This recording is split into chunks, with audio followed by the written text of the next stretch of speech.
get off of the starting soon screen as if it really makes much of a difference on the Discord. Let me know if you guys are hearing me double, because I might be able to do something about that. Can't really preview that myself, unfortunately.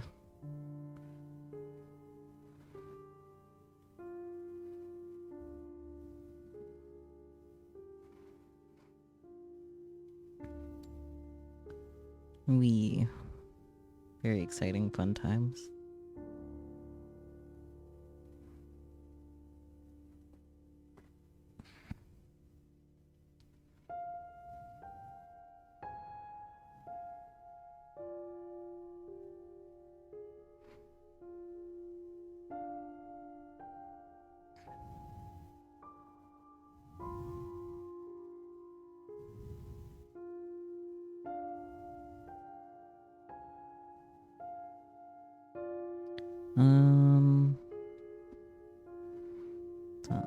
No thoughts, head empty. Not a single thought in my head.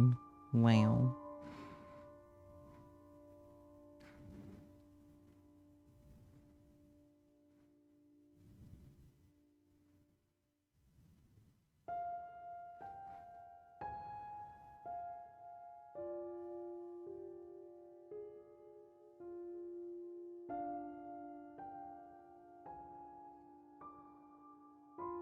Is the audio and stuff all good for you guys? Want to make sure before I get too far into, like, anything at all, honestly.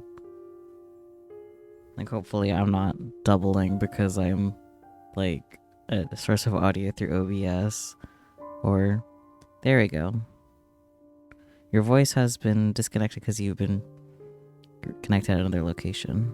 Or, oh my god, what's going on here? Okay.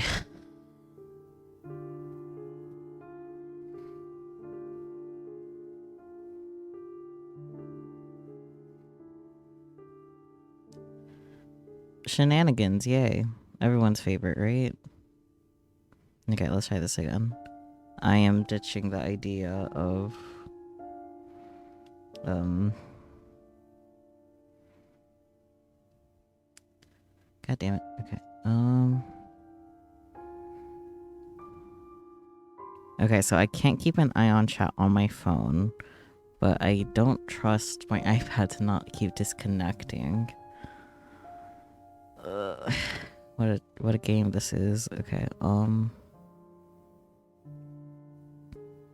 you guys hear me alright though? While I have, like, the camera up? Like, I'm not doubling and whatnot? I could probably just have... You're good? Okay, cool. I think in that case I might just not put the game in full screen, so that way I can just... Oh, to have an actual second monitor, that would be nice. Well, I'll just keep the game windowed and just keep an eye on you guys on the main thing that way. There we go. That's gonna be the game plan. I will make it bigger on OBS though, because I can do that.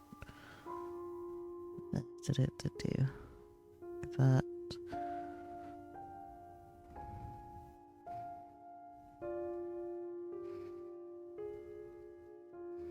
There we go. Perfect. Or almost.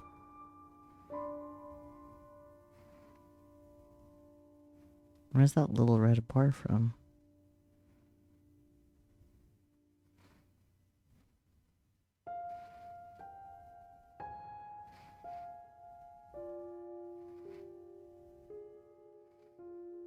Okay, it's not from that.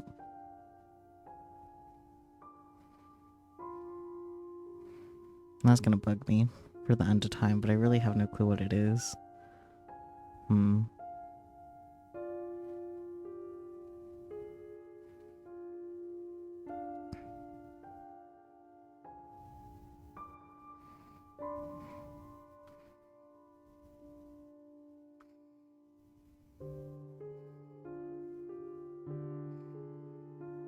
There we go. Haha, I took care of it. I'm a genius.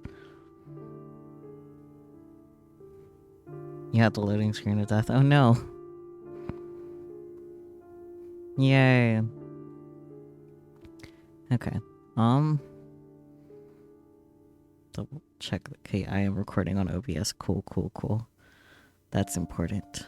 Otherwise, I can't do a YouTube video. All this footage would be lost forever.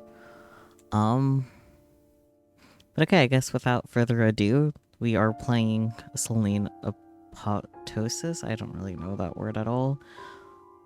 It's a visual novel that has nudity and horror elements. That's all I know. I have no clue how I found its way in my Steam library, but it's there.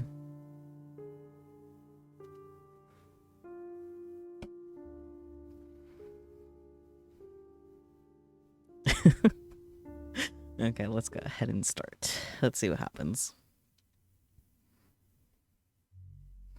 The sound was driving him crazy. Oh boy. Monotonous, muffled thuds were resonating throughout his head with dull pain. The pain wasn't too strong, nothing unbearable. But that sound.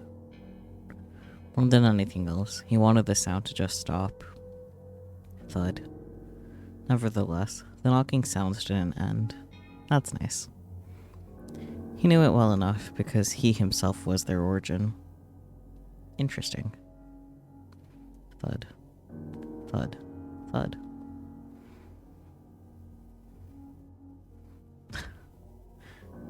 Oh no, you'll just have to take plenty of pictures of your cat later to make up for it. The nose of his slipper was hitting the rear of his desk over and over again, like a huge fluffy moth frantically ramming against the window glass.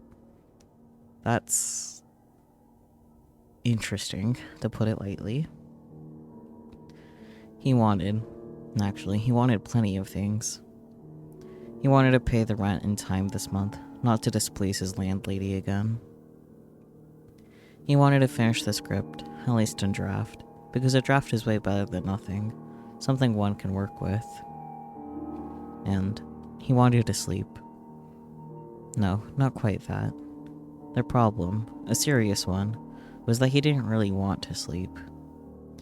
He leaned back in his chair and rubbed his shut eyes, pressing his eyeballs until dancing pale lights appeared. Of course, he took the sleeping pills. When a healthy 8-hour sleep gives way to a not-so-healthy 5-hour nap, then a 3-hour eyes shut break, and then goes away entirely, you stop thinking how this will impact your liver. I mean, you just want to sleep. You need to sleep, especially if you already taken an advance payment for the first part of a gig, and the goddamn text won't just write itself. However, if the text could in fact write itself somehow, you'd probably lose his job. He didn't have any illusions in this regard. As soon as neural networks get smart enough, he and dozens of other ghostwriters will vanish into morning mist of a new era in literature. He didn't have much of a name or connections, only some skill and a knack to meet the deadlines for the most part. The client was content with this, and he was content with the pay, so everything went well until the pills started failing him. Blam. This time the tick got too strong. His foot jerked and hit the board with very noticeable pain. It seemed like he even heard his toes crack. He muttered a short curse and rolled the chair away from the desk, although he knew, now that his attention was not fixed on the blank text file, the tick should go away all by itself. It's funny how the consciousness is detached from the body. He often thought about it, especially while having insomnia. It's like you're working as a team, but your partner starts pulling something. You seem to have common goals, but when all hell breaks loose, you're suddenly left alone with it, and your partner is more interested in watching the fire than fighting it. In the end, you have no idea what's on his mind. Well, at least there won't be any more knocking. Good. A small window at the far side of the room flashed white for a moment. A storm? Now that he thought about it, the day was hot. The vicious, stagnant air still filled the room. This, and the barely audible squeak of an overheated network filter. Words. He became sensitive to such things when he couldn't sleep for a long time. Made the entire room seem to vibrate a little. Like a cocoon that's about to hatch. That's nice. Actually, that didn't sound like a good line. Or did it? We may never know if I read that line correctly. He rolled back to the table and was able to write that thought down, but paused over the keyboard. He remembered the individual words and the general idea, but the sentence had already slipped away. This time, the white light seemed to fill the entire room. Then, a thunder followed, resembling a low gut roar of something large and famished. Good lord. He called to God way too often for someone who never goes to church. Just a habit he inherited from his mother. A furious patter of raindrops pounded on his window. There's no way he could work like this. Not now. But maybe it's for the best. Since he was a little boy, he slept well during the storms. He had to seize the moment. He groped for a packer of sleeping pills. Okay, that's a sentence. It's nice to have your working tools at hand. Popped the pills into his mouth and opened the window to hear the steady patter of this rain. Then he went to bed and collapsed on top of the bed sheets, his clothes still on.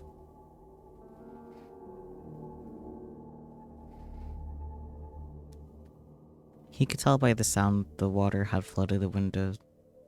He could tell by the sound the water had flooded the windowsill and was trickling down to the floor. He decided that was a small price to pay. He felt a pleasant chill of cloth beneath his cheek. The wavering haze was gradually fading from the room. Yet the sleep did not come. He tried to take off his shoes, change position, take a pillow, cover himself, throw the pillow away to the other side of the room. Nothing helped. He just lay there with his eyes closed, and though his closed lids felt heavy, he knew it was an illusion. I need to stop questioning words and just keep reading the sentence and see what happens, man. All in vain. He's not sleeping. He can't sleep. Oh boy, red. Thud. At first he thought he was imagining things. Thud, thud, thud. Sometimes the knocking passed, but it never stopped completely. The sound came from below, from the first floor. Someone was banging insistently on the door. And with each thud, he could feel the rage building up like a tight knot of pain around his stomach. He was trying to sleep. Is it really that hard to just leave a man alone? Yes. At least at night, at least in the house that he pays for, specifically so that nobody would bother him.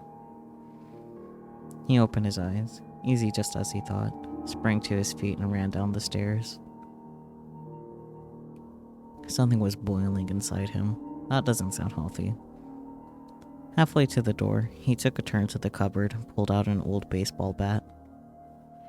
He wasn't likely to actually use it. He asked himself if he would, as he reached for the door handle. No, he certainly wouldn't.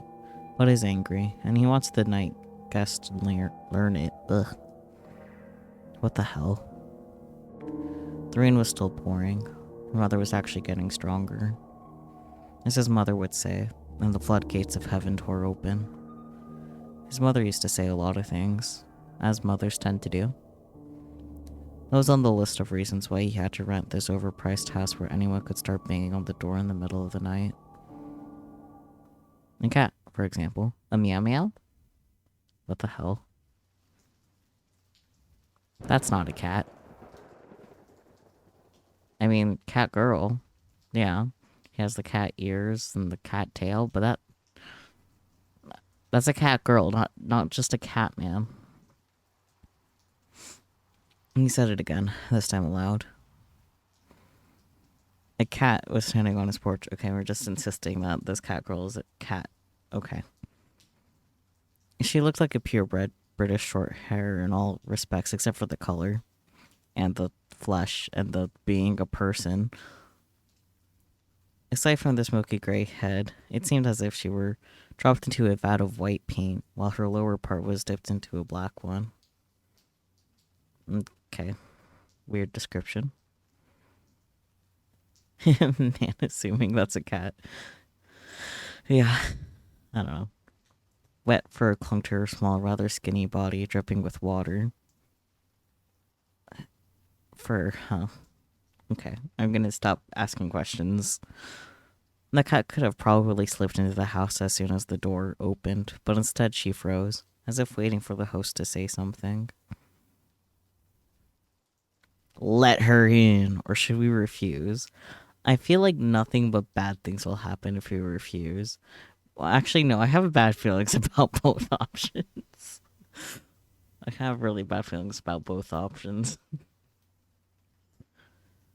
Uh, what do you guys think? Let her in or refuse? Both who are gonna get messed up. True. Nothing good will happen in either option, but we do have to pick one.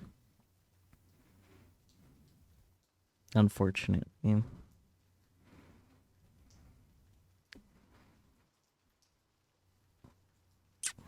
Part of me wants to pick refuse because that might end to like a bad ending or something real quick fast. But I also don't want to get jump scared. Hmm. Me too. I want to be edgy. Okay, fuck it, sure. I'll put on my brave pants. It'll be raining again soon. Huh?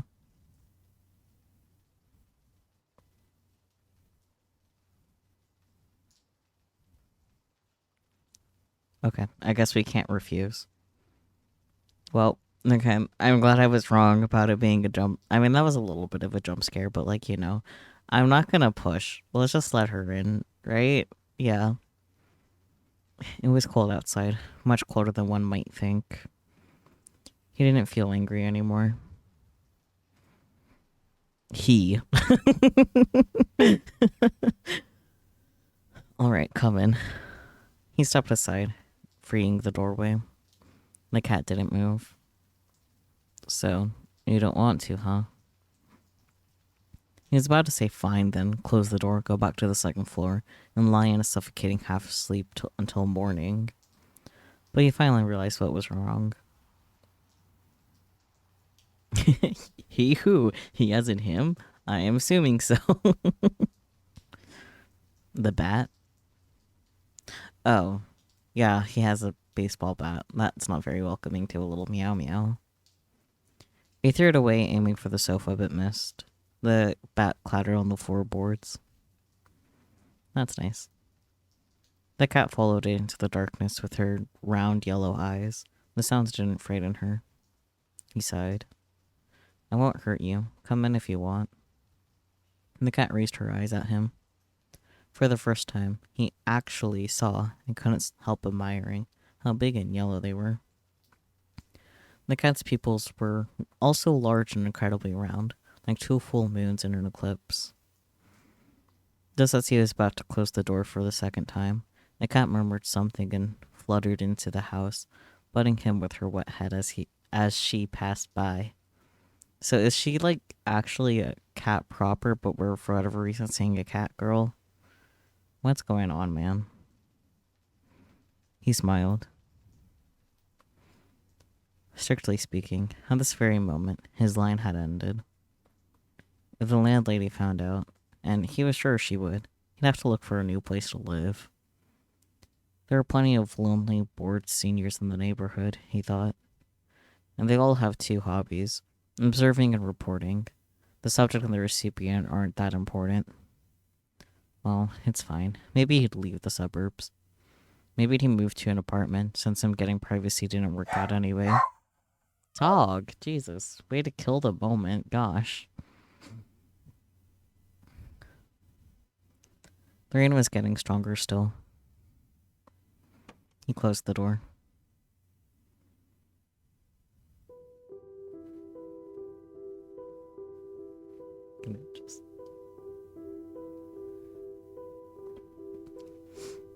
The cat explored the house with cautious curiosity, stopping by different objects, as if trying to understand their purpose. Watching that was amusing. So amusing he even forgot about the stain. What stain? When he remembered, and already spread out, A dark spot of water in the place where the cat clung to him. He pulled the wet cloth away from his body and stared at it blankly for a moment, and almost groaned aloud. The cat was soaked, so she probably got a lot of dirt in the house. He decided not to turn on the light. He had enough disappointment for the night. Instead, he went to get a towel. Alright, come here. The cat turned her head to the voice in frozen place. She was examining the TV, a lifeless black mirror of plasma panel in a lacquer frame that he hadn't even touched since moving in. In the reflection, the cat looked... Let's try that again. In the reflection, the cat herself looked black.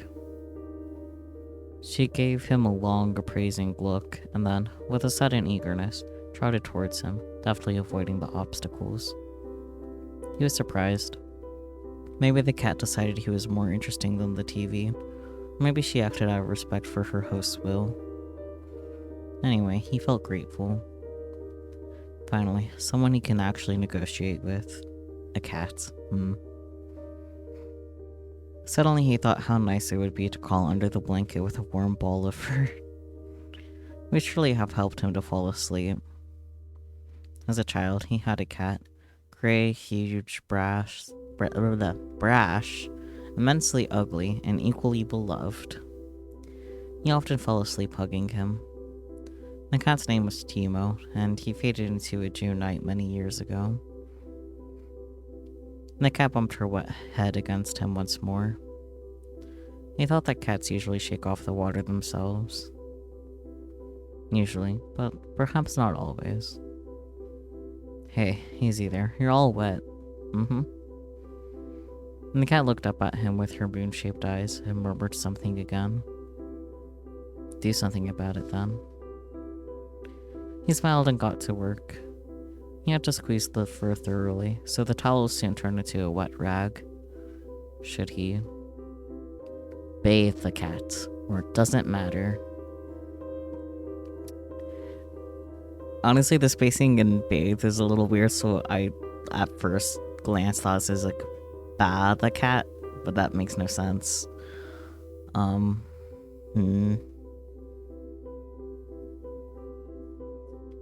feel like we might get scolded again if we click doesn't matter. Let's see. Never mind, this can wait. Oh, never mind. I was wrong.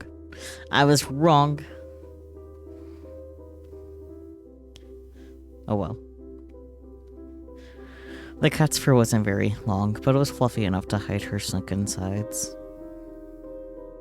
He was once again surprised how skinny she was. Oh, her dress color changed. He was even more surprised when he noticed a collar with a small locket. So you do have a home. In this case, you also have some shitty owners, I must say. Nekon curled up on a wet towel in his lap, slowly dozing off, as cats should do. He could feel that familiar lulling vibe emerging inside her. Suddenly he put the towel with the cat on it away. I should get you some food. Let me see what I have. He got up, with just a tad bit difficulty, nothing he couldn't handle. Still, his body felt unusually heavy and unwieldy. He had to give the cat something to eat. He will lie down afterwards and then... hell, maybe he'll even fall asleep. Maybe he should have gotten a cat from much earlier, a ball of fur with a pair of moon eyes and velvety voice that you can always negotiate with. And that's about it. That's kind of funny. He could have avoided all that suffering if only he had a cat.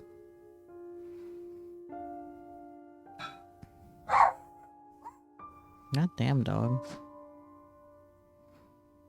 The kitchen blurred before his eyes. Dog. Bruh. Stop.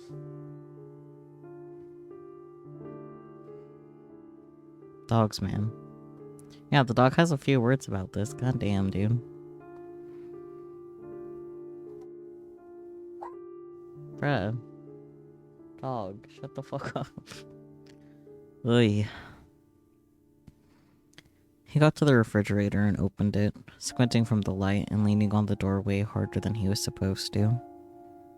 If the landlady was around at the time, she would have told him exactly so. Don't lean on the door. After all, this is her house and her refrigerator, and everything should be neat and tidy in case she has to move new tenants in. Perhaps the landlady would have even warned him about the milk. The milk itself is completely harmless, unless, of course, you're allergic to lactose. But there's a special kind of lactose-free milk, right? What matters is the bottle. Bottles, much like cats, can vary greatly, but this particular one was made of glass. If only the landlady was here, she would probably have told him not to touch the bottle, because it's falling on the floor, and the bottle might break, and then the milk will spill, and he'll have nothing to feed the nice cat he found. Rather, it was her who found him, and very timely, because he was lying on the floor. He had been lying there for some time, and would have been lying still if he hadn't felt the light touch of something hot and rough on his cheek. Lick? It was almost like a dream, although, of course, comparing sleep with fainting isn't quite correct, no matter how you look at it. The floor beneath him was surprisingly hard, cold, and wet. He felt all those three qualities clearly, and blah blah blah blah blah, and was afraid to imagine what would happen if he tried to move. But he had to move one way or another. At least to see what's up, because something hot and rough was still sliding up his cheek, gradually creeping up to his ear. He felt a warm breath, and then a cautious bite. Ouch. He jumped on the spot. The shadow rushed to the side, and then calmly began to lap milk from a puddle. Yeah, a very quick CG. Oh.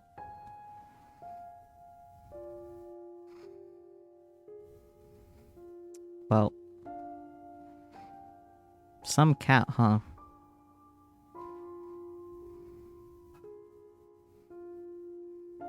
Why is it going so slow? I don't know, man. Atmosphere. The cat. What are you doing? The cat looked at him briefly and licked her lips. No need to be this dramatic. Oh, wait, she has a voice? How long has that been voiced? Amazing.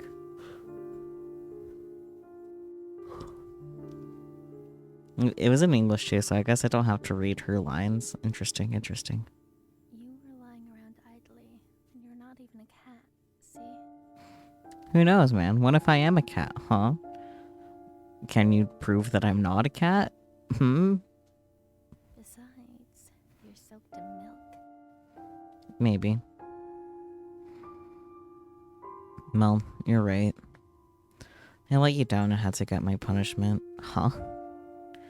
I let myself down too. Good lord, now there's cleaning to do until the next advent, like his mother would have said. I'll go get a rag. Stay here and don't ruin what's left of the kitchen while I'm gone. The cat watched him go with a skeptical look. Aren't you the one who's been causing all the trouble so far? Listen, I don't need to be backsassed by some cats. When he returned with the bucket, the cat was gone. Oh dear.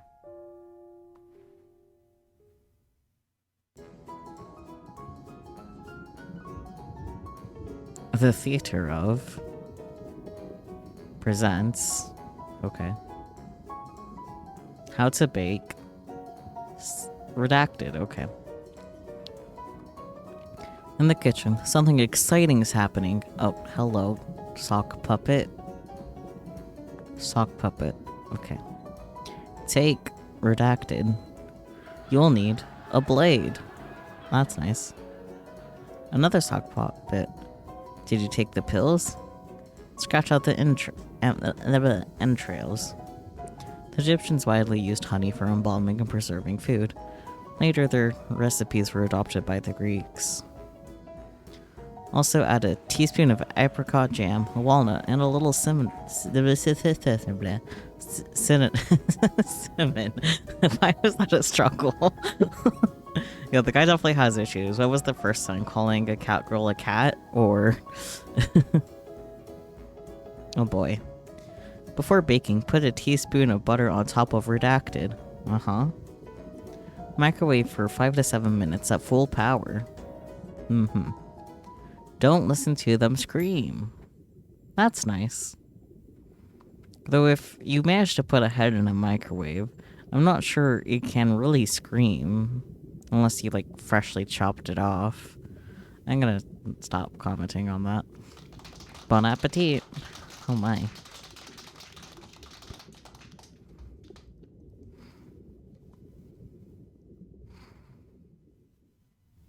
Well, this is exciting. The next time he saw her was in a few days. Well, maybe in a week. Sock puppets? Yeah, sock puppets. Very exciting. Oh, pockets. Puppet. I think I read that and didn't question it. I know what you meant though. Dear. I mean, there's only so much of a difference between a pocket and a puppet, if we can be honest.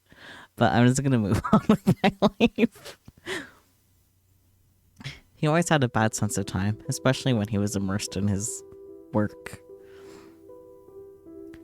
He still couldn't sleep, but at least he was making some progress with the script. Yeah, we all are struggling with talking and spelling today. That's how it be. And dog. Goodness. How rude. What a little rude boy. Gosh.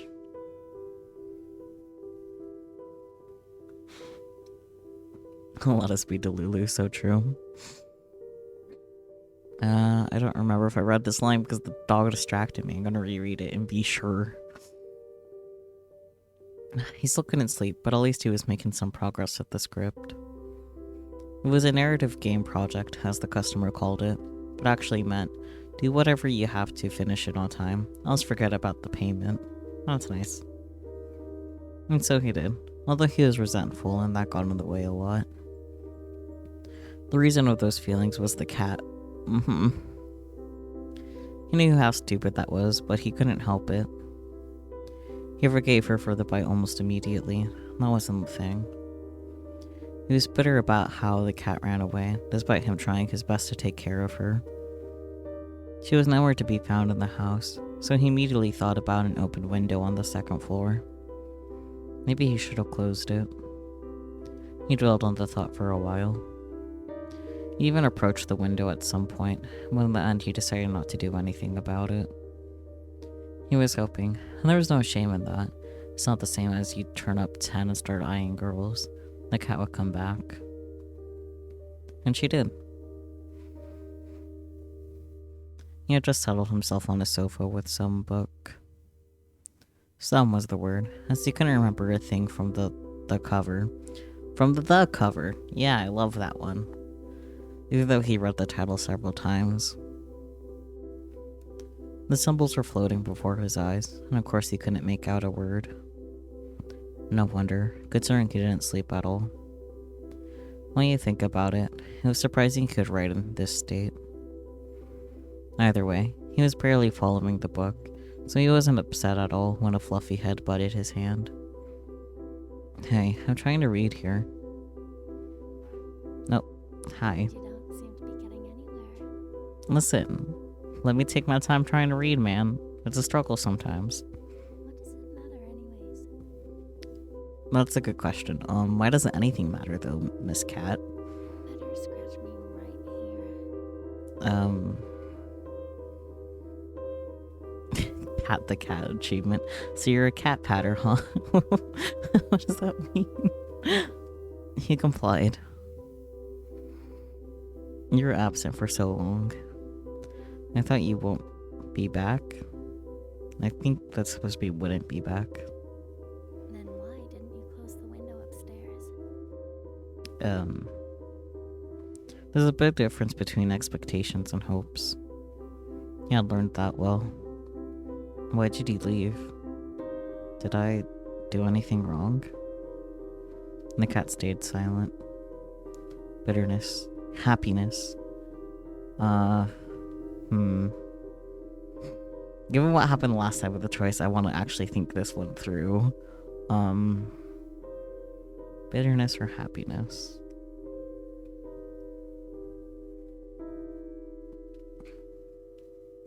You got this, thanks. I'll go with happiness because that feels like the more safe option. I'm not looking to be in danger from a cat, you know? Alright, it doesn't matter that much. I'm happy to have you back. After all, there's no point in his grudge from the start. Nobody gains anything by holding on to small grudges and staying blind to what they really feel. You wouldn't have won anything. It's not a damn lottery. The cat rubbed against his arm again. He put the book down and gently placed her on his lap. The locket around her neck, unexpectedly cold, touched his skin. Then he got a hunch. Did you go home? I have no home. Oh, okay. Well, someone must be caring about you if they put that collar on. Sometimes a collar is just a collar. Not on a cat, but you know, I digress. Don't you know? No. This time it was him who stayed silent. The cat buried her head in his stomach. Want me to take it off? No. Okay, It is mine now. fair. Besides, it's easier this way if I catch someone's eye on the streets. He nodded, because if you think about it, that really was a reasonable choice. The cat's fur was thick and smooth, very pleasant to the touch. He wanted to bury his face in it, find out what it smelled like. What she smells like. Do you have a name? Of course. Everything has a name. And what's yours? And the cat looked at him carefully with her bright yellow eyes, as if saying, take a guess. But she didn't actually say anything. On her locket there was a small engraving. A crescent moon that was dimly shining in the pale light coming out of the window. Selene. The cat looked up at him, and her pupils flickered into 2 full moons and an eclipse.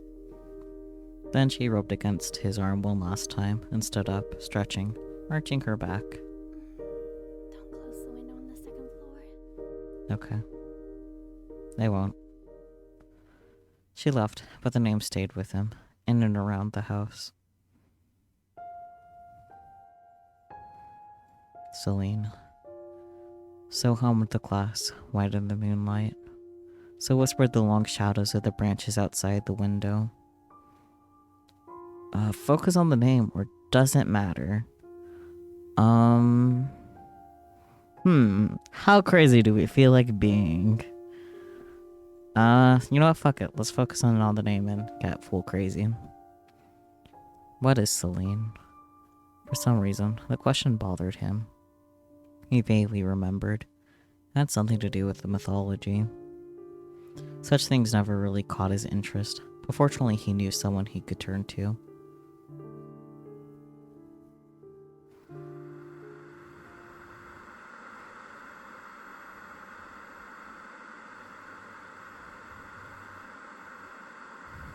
Okay. No. Meanie. Discover an alternate POV. Okay. Hope. I see. Ethan. You know I can't stand them. You know it's me who'll have to take care of it after all. You're basically living in the office. Ethan never liked cats. Okay. And the dogs too. Not much of a difference. There's enough of a difference, but I digress. He didn't like the very idea of keeping a predator at home, even a small one. He couldn't explain why. You're lost, man. Hope sighed. She closed the tab with the Cattery's website, then slapped her husband lightly on the shoulder. Even so, the faces of Persian cats, deeply depressed and equally concave, still lingered before his mind's eye. He then held up his hands in a conciliatory gesture. What the why is that word there? What does it mean? Why are there big ass words in this? He knew it wasn't over yet. Hope was not the one to give in this easy. She never was. Yet for him there was something incredibly appealing about it. Come to think of it, quite possible it'll be him who capitulates in the end. Capitulates? Oh, what are these words? In a relationship, you always have to sacrifice something. In 4.5 years, or even 5 according to Hope, he had learned this quite well. Suddenly, Hope frowned, looking at the screen. Seems like you got an email from, Sam. A tough one. I can't quite read it. That's nice. It just hit your work mailbox. Work email, wow. Let me see. I hope I got a new project. Heh, Hope. The Middle Ages are fine and all, but they are about to start pouring out of my ears. That's... Ethan reached for his laptop, but Hope grabbed it and dodged him. Right. Why don't we talk contracts on a Sunday evening? Because Sundays are weekends. So, which one of us is all work and no play? Well, such are the benefits of freelance. Come on, give it back. Hope giggled and leaned over the armrest, hanging over the floor. Hope's defenses withstood several more attacks. Each time Ethan thought the laptop would definitely hit the floor. Then she gave Ethan a peck on the cheek and slid off the couch. The laptop returned to its owner. All right. I give up.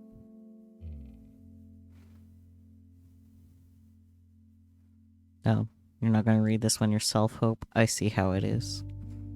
I mean, what if they actually give you a new contract, but on the same old Middle Ages? Now that would be a twist.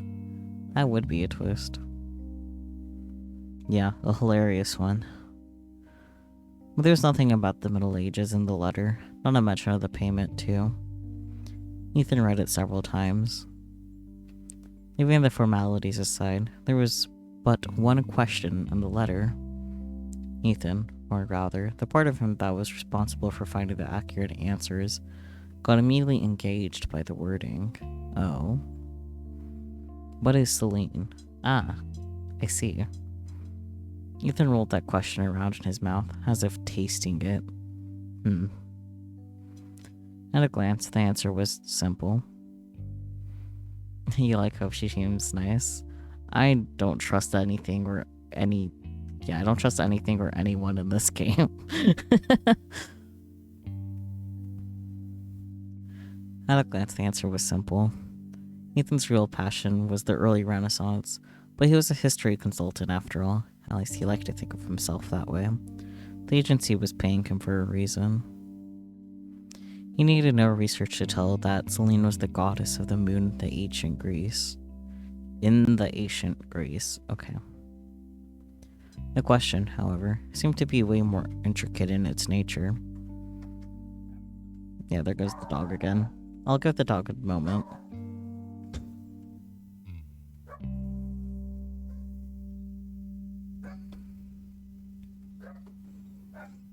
Come on, dog. You can stop barking now, thank you. Or at least that's what Ethan wanted to think, because the Middle Ages were actually about to start pouring out of his ears. Dog, what the heck? I thought he was done. Can he stop? I hope he stops.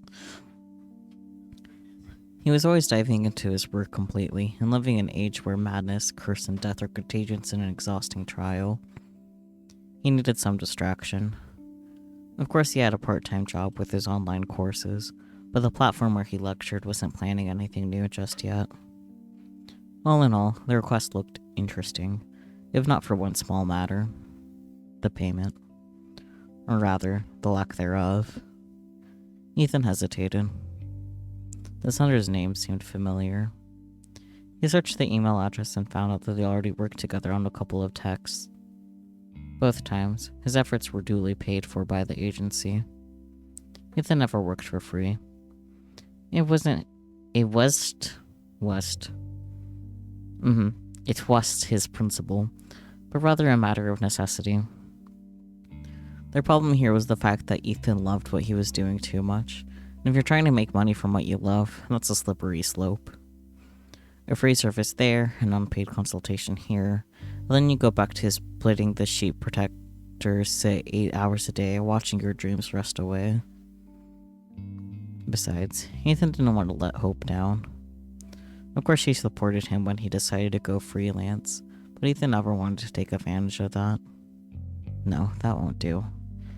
He works only under contract and does not give free consultations. Just as he was about to give that as a response, Hope's fair head popped out from behind the door. Are you coming? On the walk, Hope brought up the cat thing a few more times. Ethan protested absently. His thoughts went back to the letter again and again, to that question.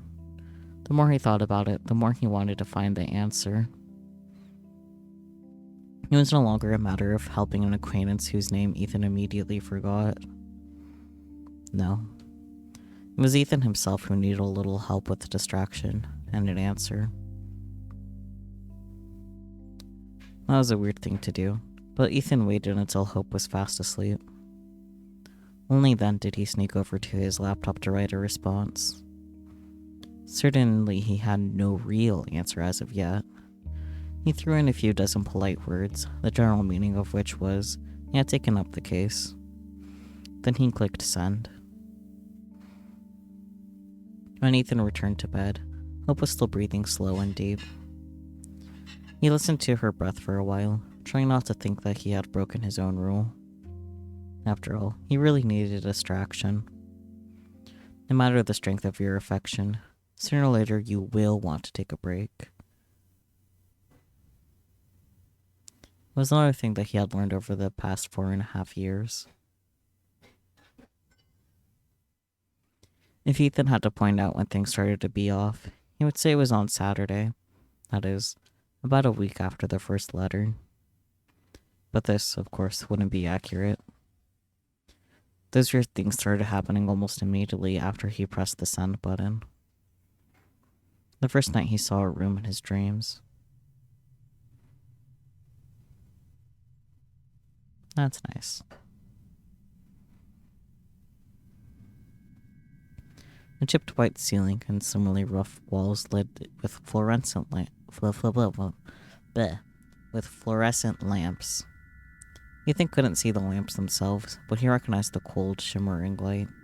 We often use those lamps in the offices. The light filled the room to the brim. Ethan thought it was about to burst, and then the light would splash all over the room just like the juice from a squished tomato. Fucking fisheye lens on the fucking couch. Apart from the walls and the light, the room had a red sofa. The sofa stood just a bit aside from the center. Not too large, quite faded, flooded with shimmering white light. This light made the sofa seem to be trembling a little, and the room trembled with it.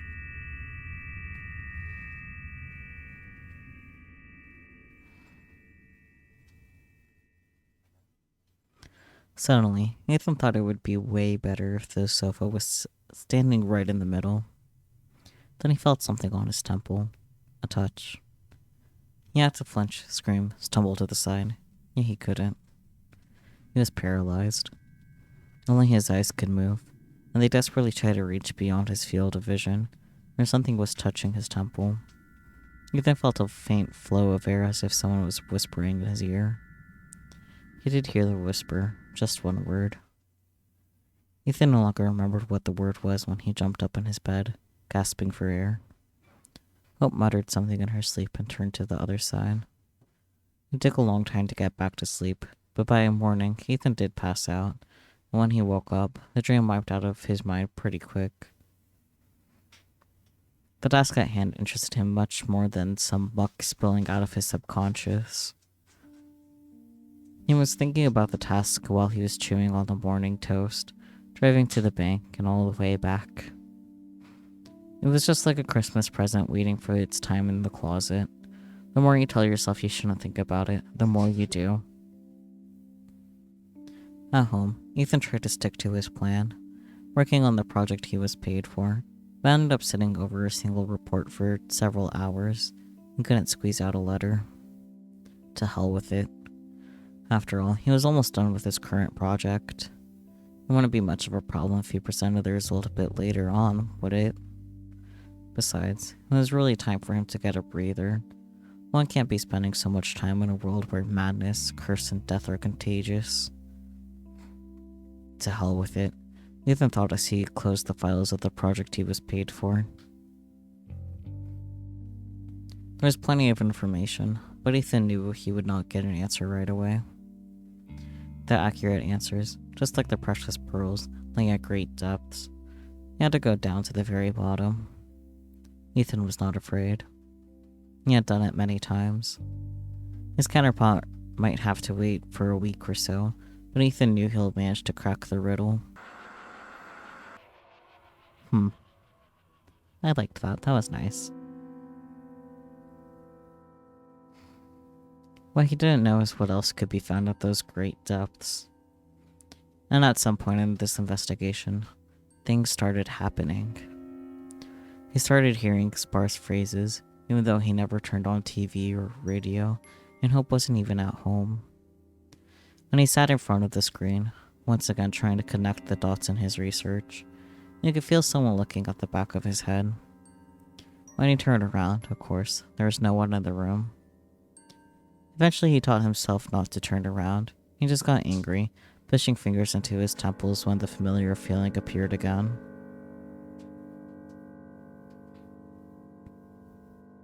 He started losing things. Or rather, things would disappear and then appear in the strangest of places. One day, he found his pencil in the freezer, stuck in a minced meat briquette. Briquette? What the fuck? Even when the not that word again melted down, he couldn't pull the whole pencil out. All Ethan got was a bloody stump. That's nice.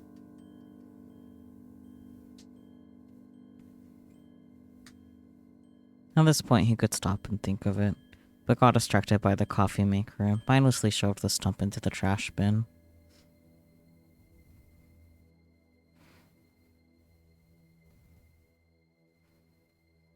There was something wrong with the shadows, too. They became sharper, thicker, and deeper, and it was the case in the whole apartment. Sometimes they moved. Of course, Ethan only felt like they were moving. It couldn't have been any other way. Ethan didn't really pay attention to any of this, just like he did with the dream he had.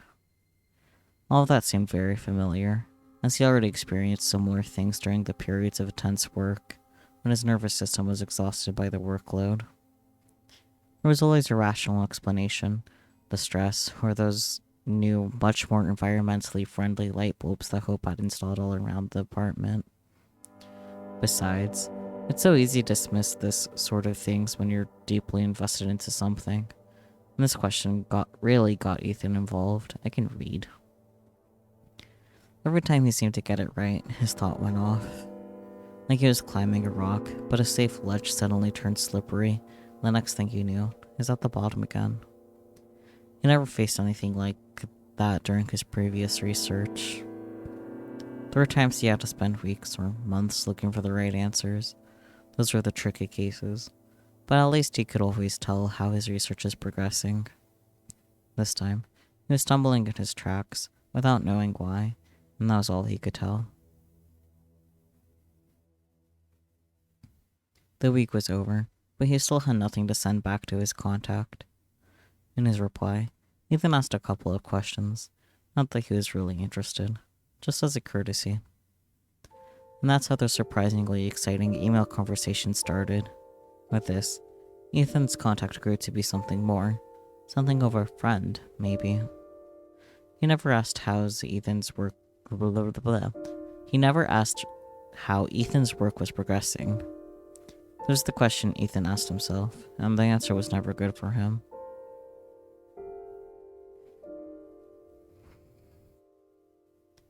Of course, he started sleeping badly. Falling asleep was easy, but he woke up many times during the night, sometimes in cold sweat. Ethan could not remember his dreams. That night, he woke up about 3 or 4 times. At first, Ethan was lucky enough to fall asleep almost immediately after he woke up. But at some point, his eyes got open again. This time, the sleep wouldn't come. Ethan felt terribly thirsty. He found no slippers on the usual spot. The noise could wake up Hope, so he decided not to look for them, and only regretted it when approaching the kitchen. The floor was bloody cold. So cold that Ethan unconsciously looked down.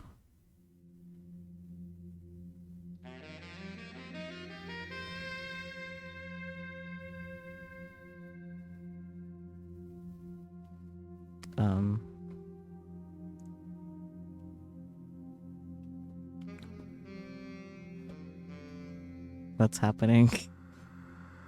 And when he was looking up again, he saw a shadow.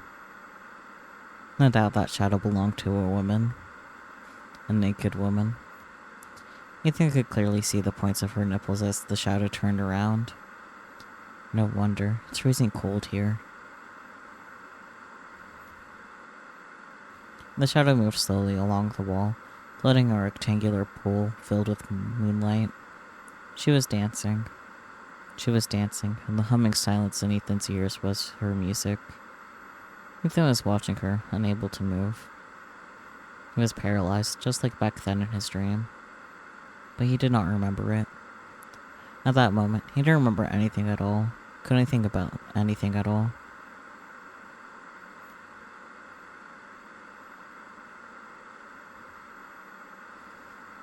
What is this? He felt an itch in his eyes and the momentary urge to blink.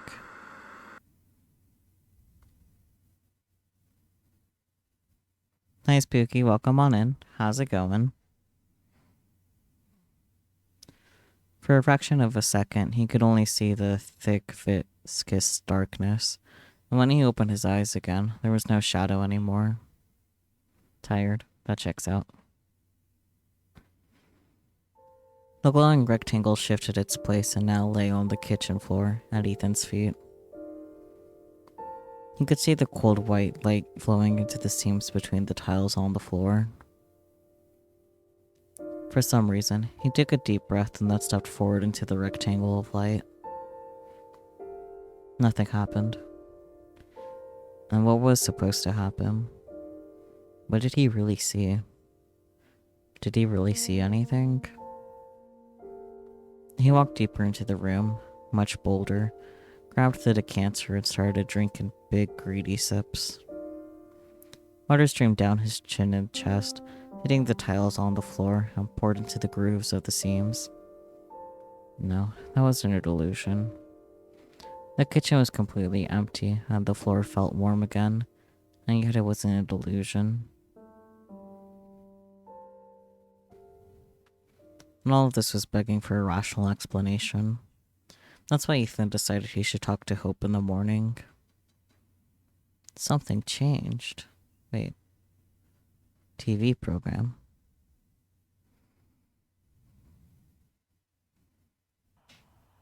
Devil is made of clay and tomato soup just like any human being, huh?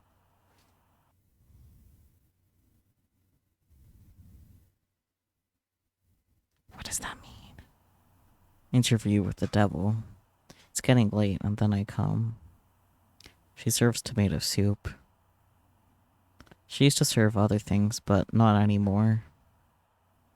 I'm in the tomato soup. They both eat tomato soup. That's how I get it in. Huh?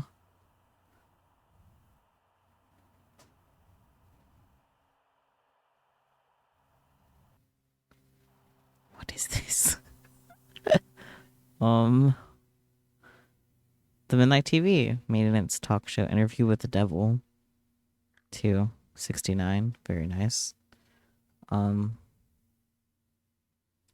Okay, then what's here? September 15th. The bus driver saw me, redacted. He didn't laugh at me and didn't get mad like Mom. He even allowed me to play in the bus. I wish there were more people like him. October 8th. I got an F for the essay. Mom will be mad. The bus driver said it was good and I should keep writing. It's nice, but I'd rather have a B anyway. Her mom isn't too redacted. Alright then, that was interesting. Um, did you give anyone the apartment keys? By chance? What? Hope froze with a cup at her lips and blinked several times. Maybe you've let someone in? I didn't. No. What's with those questions? I feel like someone is visiting our place. What do you mean? Exactly what I said. It's been a while since I started noticing random things vanish, and yesterday Hope frowned. She looked at Ethan as if a toad had just popped out of his mouth. Amazing. Yesterday, you... What? Say it bluntly or answer evasively. Frog. Yes. Options. Let's be blunt. I saw someone in her kitchen last night. Some girl. The deep line on Hope's forehead disappeared. She leaned back in her chair, laughed, throwing her head back. What a show you put on. Okay, fine, I confess. I did steal your cupcake. Huh? I mean, am I supposed to? I barely see you lately, so sweet pastries are my best shot to get some fun at night. What? Damn, I didn't realize you still remembered that cupcakes even exist. It was lying around the fridge for what? 3 days? Hope glanced at Ethan, expecting him to start laughing too. Yet he still looked very serious. She noticed for the first time that the whites of his eyes were pinkish and full of broken capillaries. Her smile slowly faded. Come on, maybe you've left the keys unattended somewhere? I always leave my keys when I'm in the office. And I'm pretty sure there's no cat burglars among my colleagues. You sure about that? Come to think of it, we should have hired a bunch. That'd balance the risk of going broke we have on a monthly basis. You sure none of your colleagues would play a joke on us? A joke? Good God, Ethan. You look like you're about to eat me alive. Take a bun instead. Tastes better, trust me. Hope pulled her chair closer to Ethan and took his hand. Please, hon. Promise me you'll take a break after that project of yours is finished. I mean, one psycho is enough for our family. Was that to imply that you're a psycho, Hope? Should I be concerned? You promise. Ethan suddenly felt like a total idiot. A tired, total idiot. Naked girl in their kitchen? Yeah, sure. He probably overworked to the point he started being delirious at times. He even walked in his sleep. He squeezed Hope's fingers slightly. I promise. Sorry, I'm a moron. I probably stopped seeing the difference between dream and reality. Why don't you call Laura? No, a shrink is the last thing I need right now. My bad, sure, but that'd just be too cruel. I need to finish that project. After all the gears in my head will fall into place. I give you my word. Oh, don't be like that. I mean, there's no need to start full-fledged therapy anyway.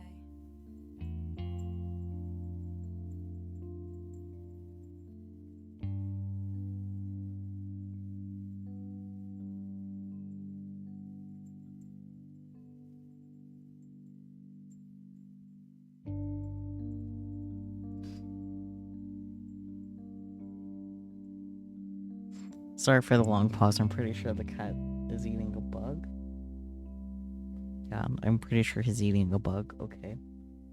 But he was like kind of fighting with it while it was in his mouth at first. What a sight to see. Anyways. Sometimes, talking through your confessional is all it takes to feel better. At least they shouldn't have pressed you on it. I get that you have enough problems of your own right now. How's it going in your new position? Hope rested her head on his shoulder and shrugged. Not fired yet, apparently. Seriously though, I haven't figured it out yet. Those new responsibilities are exciting. Oh, but I always feel like I'm 10 times slower than I should be. I should probably get ready for a nice, fat piece of overtime by the end of the month. Ethan kissed her forehead, closed his eyes, and squeezed the bridge of his nose. Well, I'm not a head of department as of yet, but I seem to have the same stuff on my plate. Just how do you manage not to pester me with stupid questions? Well, I eat cupcakes at night. You should give it a try. Hope poked to Ethan's cheek a couple of times with her finger. Anyway, don't worry. I didn't give keys to anyone, and the only cat anything I've let inside was an actual stray cat. You let inside a stray cat? Hello? Now that I think of it, it's been ages since we had any company. Maybe we should. The cat? What cat? Hope sighed and pulled away. Please don't get all worked up, okay? At least I'm being open with you.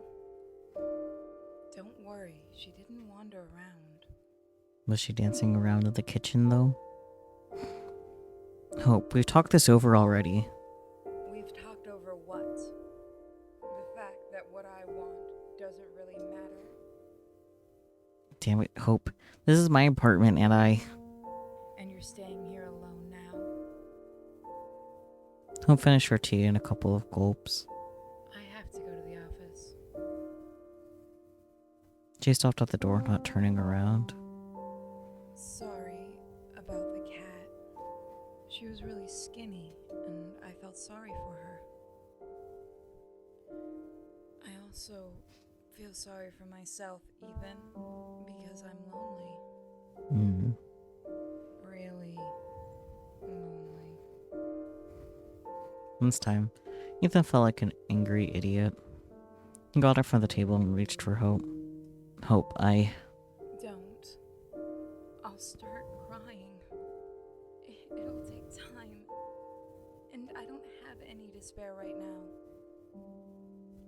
See you tonight. See you tonight. He didn't know what else to say, so he followed Hope into the hall like a silent shadow. He thought the right words would come to him, but the entrance door closed and he remained silent. Ethan sighed. He regretted his decision to talk about the night episode. He regretted how the talk turned out. He felt sorry for himself. And for Hope. After all, Ethan was well aware of that. He really didn't spend enough time with her. At first because of the agency project, now because of the question to which he still could not find an answer. It was time to end this. He's gonna make some coffee, then he'll open the laptop and write up some answer. It won't be an accurate one, but it's really time to finish that work marathon. After all, he doesn't even get paid for his time. Ethan nodded to the closed door and turned around, ready to execute the plan. That's when he saw her. Just for a split second, but damn it, he saw her. The cat? A black-haired girl flashed in the doorway of one of the rooms. Not even flashed, but drifted. Ethan's mouth went dry. Shadow. Of course there was no one in the room. This has gone too far. Ethan had gone too far, but he couldn't turn back, even though he was going to. He didn't even make any coffee. He wanted to get rid of that question, get a good night's sleep, and forget about the whole thing. Forget about the shadow that danced in his kitchen. Forget about the pale silhouette that wandered through his apartment. Forget that at this very moment someone is looking at the back of his head, and that look makes his skin feel as cold as the kitchen floor last night. and the hairs, one by one, stand on end.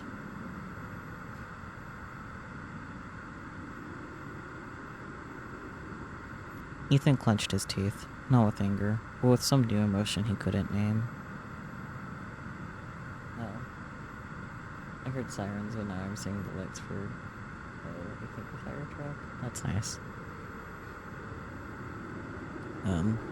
Anyways, the blood hummed in his ears, louder and louder.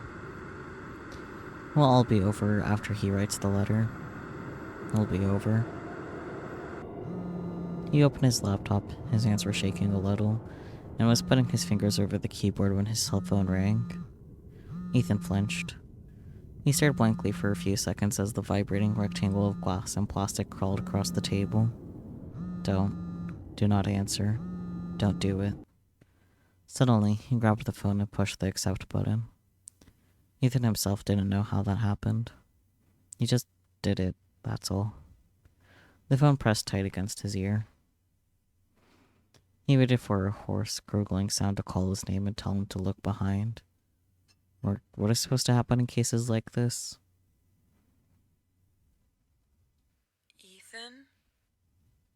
Hope? Were you expecting someone else, you dolt? Okay, sorry. I'm super uneasy, and so I'm talking nonsense. Yes, I'm uneasy too. And that's completely true. Look, am I distracting you right now? You are, and I'm very happy about that. Go on, please. That's great. Look, it didn't come off well at breakfast, right? Yes. I'm sorry, I'm being awful. No, I'm sorry. Both of us have it hard now, so let's try not to fight, okay? Great idea. Why don't we go out tonight? Save for groceries? Counts as going out, if you ask me. I'll go crazy being cooped up like that. No, so that's what's driving me nuts. Should go out for zucchini more often. So what do you say? Okay, we're gonna buy all the zucchini tonight. Hope laughed. Ethan suddenly realized that the blood wasn't buzzing in his ears. No one was looking at the back of his head, and if he turned around, he would only see Hope's socks that she left on the chair again. Hope. I love you. I love you too, very much. See you tonight. After finishing the call, he turned around. The socks were resting peacefully on the chair, which meant everything was okay.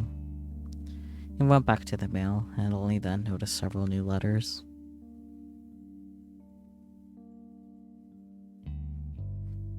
Two of them were from his counterpart. Ethan hesitated. He already decided his course of action concerning the question, so there was no harm in taking a look. He won't feel any guilt. After all, he already done far more than he should have. Of course, he is a lifesaver for those wanting to sell books mentioning historical accuracy, but having no intention to pay for it properly. And so what? He doesn't have to do a perfect job for free. Hell, he doesn't even work for free. That's what Ethan thought. That he opened the two letters he got and changed his highly reasonable decision.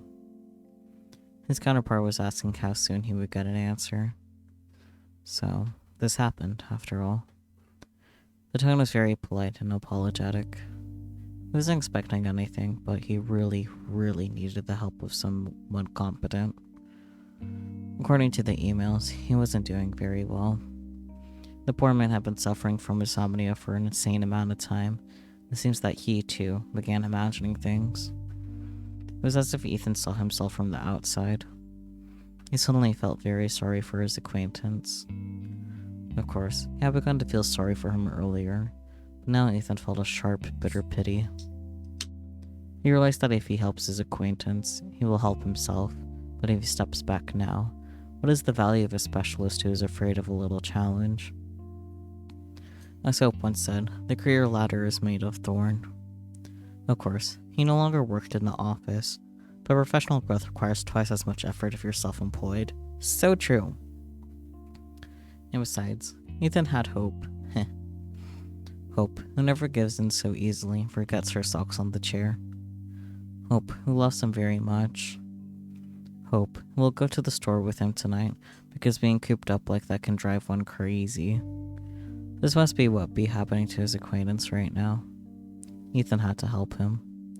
Not because of money, but because he could, and because it was the right thing to do. They'll both finish their projects, and they'll have a good rest. They might even go out for a glass of beer together. So Ethan thought, and got back to the question with a newfound strength. The pages of the books did not rustle in the far corner of the room. The shadows weren't wandering in the corridor, and certainly no one looked at the back of his head until the evening. And in the evening, Hope came back.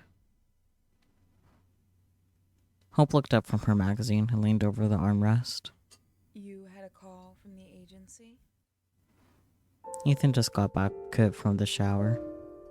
He froze in place, clutching his towel at his waist. Something cold stirred uncomfortably in his stomach. The project. He had completely forgotten about the agency project. It had been more than 2 weeks. The deadline was very close.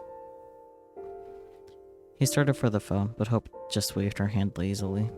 Don't worry, I picked it. What did you tell them? I told them you'd stop eating, sleeping, and loving anything other than work, so they'll get those files all nice and shiny. Pretty accurate, huh? Yeah. Just don't pick up my phone again, okay? Hope shrugged. Sure. I mean, it was you who asked me to answer the calls in the first place. Yes, I know. When I just started working for them, it was important to let them see I'm always in touch. Now that I've passed the probation period, there's no point in piling this on you any longer. Thank you for covering for me. No problem. If you're getting a call and I'm not too lazy to go pick it up, I can watch your back. No, you really shouldn't. This project is complicated. I'd rather deal with it myself. Ethan sat rigid. He never considered himself a good liar, but Hope didn't seem to notice anything. She sighed, pretending to be upset, and rolled her eyes. Well now, guess I'm being fired from an unpaid security position without any honors or compensation. Capitalism sucks. Ethan leaned over, tucked a strand of blonde hair behind her ear, and looked into her eyes. His hand remained on Hope's cheek. Your help is very important to me. Hope's hand went over his. She closed her eyes. I know. I couldn't have done it without you. What else is new? They kissed. When Hope pulled away, she looked pleased, a sly smile on her lips. Are we still going to the store? I'm not sure. They reached for each other again, but the phone gave a shrill ring. After the phone call this morning, Ethan turned the silent mode off. Oh well. My city needs me. Ethan briefly pressed his lips to her forehead. Hope sighed and slapped his ass. If God existed, he'd really want us to buy some zucchinis. I'll go and get dressed.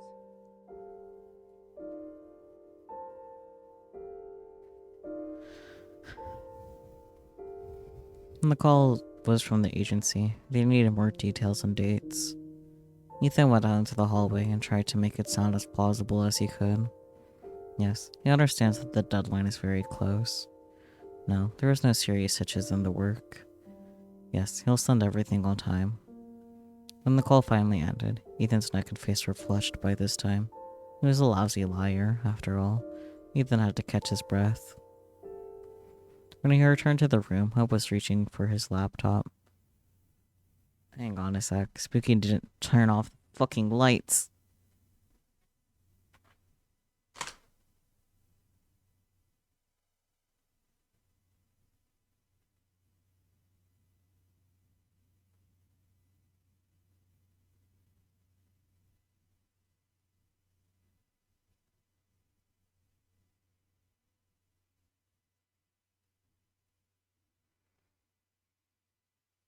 Spooky had all but like one fucking light on. God damn. Just my mic a bit. What are you doing? Hope glanced at him over the shoulder. This time, she looked surprised. Nothing special, really. I just wanted to print out some discount coupons. What about it? Ethan left a bunch of files and tabs open. They had nothing to do with the agency project, and he didn't want Hope to see them. After all, she didn't know enough about his projects to serve as a sort of secretary. It's a lot. I don't know why I was saying that's a lot too, actually. About all the projects, even the one that Ethan shouldn't have taken because it wasn't paid for. Maybe his fears were irrational. Maybe Hope wouldn't blame him. But Ethan felt ashamed, and he didn't want to take any chances after what had happened this morning. I have lots of unsaved files in there. Some important information might get lost. Can I print those coupons myself? Ethan felt the heat rise again his neck and cheeks. Hope stared at him for a few seconds. Ethan couldn't read the expression on her face, and that creeped him out. He was ready to hear the reproaches. He even agreed with them in his mind, but Hope simply walked away. Sure.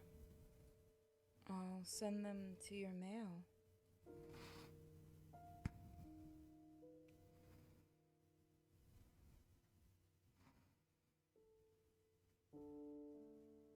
They spent most of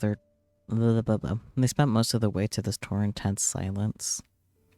A few times Ethan asked something, just to make sure Hope was still talking to him. Oh boy. Hope was, though the answers were dry and she never even attempted to make a joke. It's not that bad, Ethan told himself. It's not that bad at all. If you repeat it again and again, you can buy a little time, but then the anxiety will prevail. It always does. Ethan's mind quickly figured out the owner was trying to trick it and spat in the chewing gum. At that moment, Ethan got caught in an avalanche of thoughts he didn't want to deal with and couldn't in his current state of reading. Something had to be done, to be said, but what? Maybe he should actually do something after all? Ethan imagined touching Hope's fingers, and he immediately saw her pulling the hand back, her eyes glistening, as she opens her mouth to ask the question Ethan had no answer to. They'd have to talk, one way or another. Ethan didn't know where to start without burying himself even deeper. He had been thinking about it the whole way, but never came up with anything.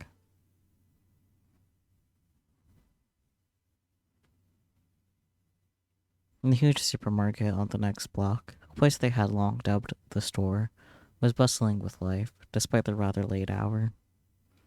As soon as they entered the large glass doors, the tension began to come off on its own.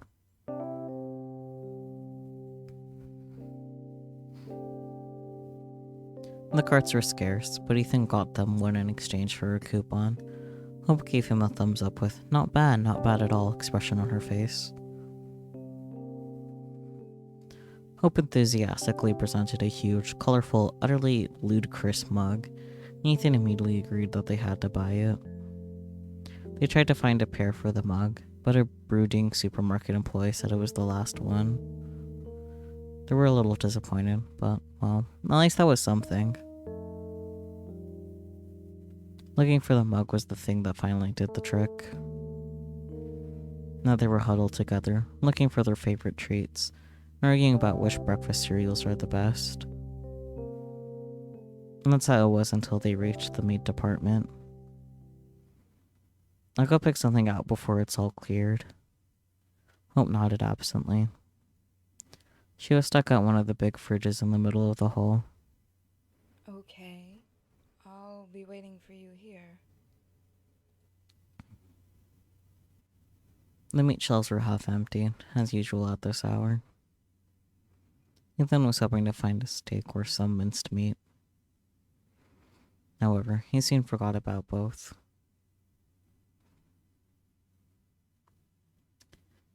That's very special, Spooky. Very, very special.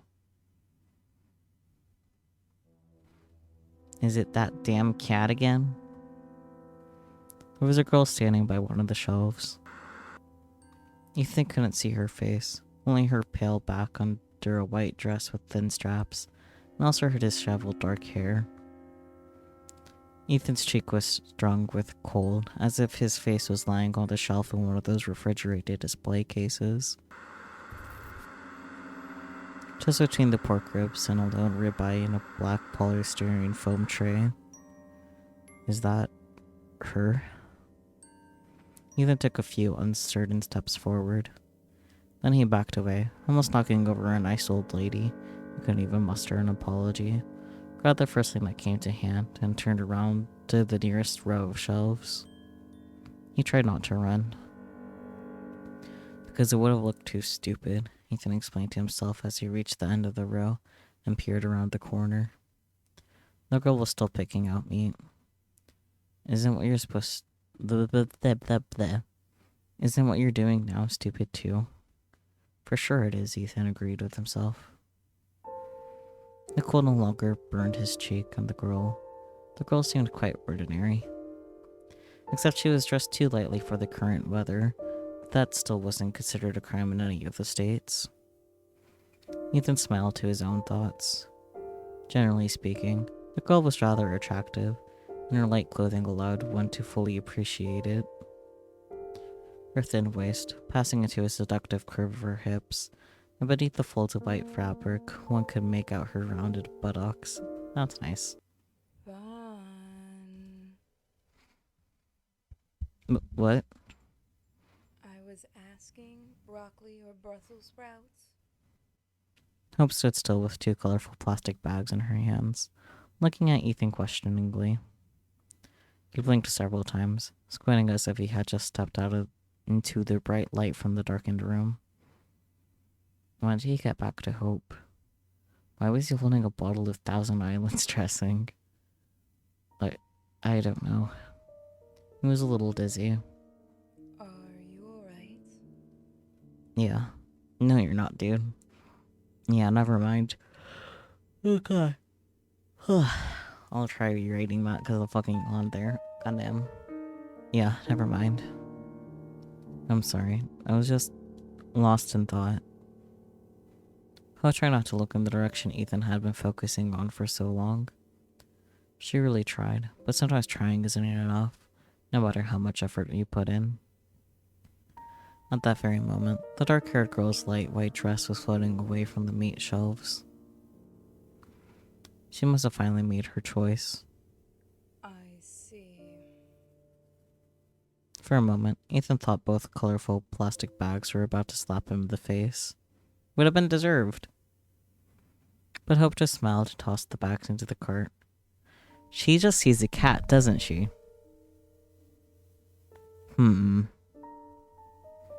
Ethan heard them crunch loudly as they hit the bottom. Well, let's take a bath. Variety is the spice of life.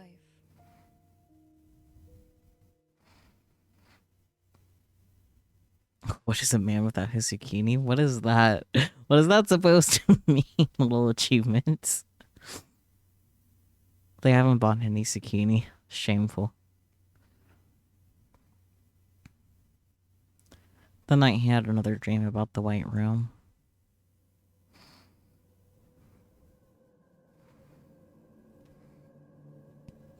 The walls were still trembling softly in the cold light. Everything in the room, including the air, was oozing tension, anguishing in anticipation of what was about to happen.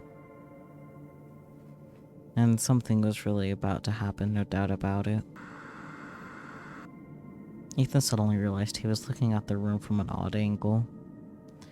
He seemed to be standing on something, but he couldn't feel anything under his feet, no support.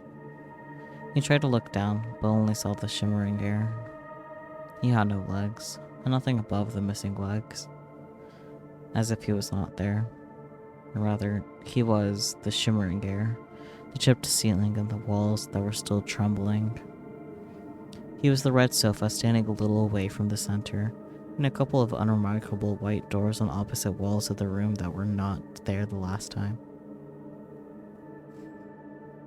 And that should not have been there. Nothing can be done about it now. The doors have appeared, and there's nothing that can be done about it now.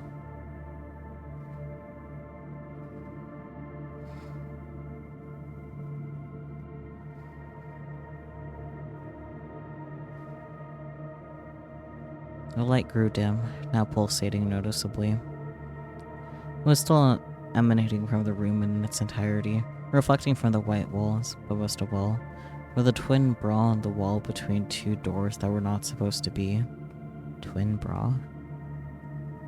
For some reason, Ethan tried to catch the rhythm of the light with his breath, yet he couldn't.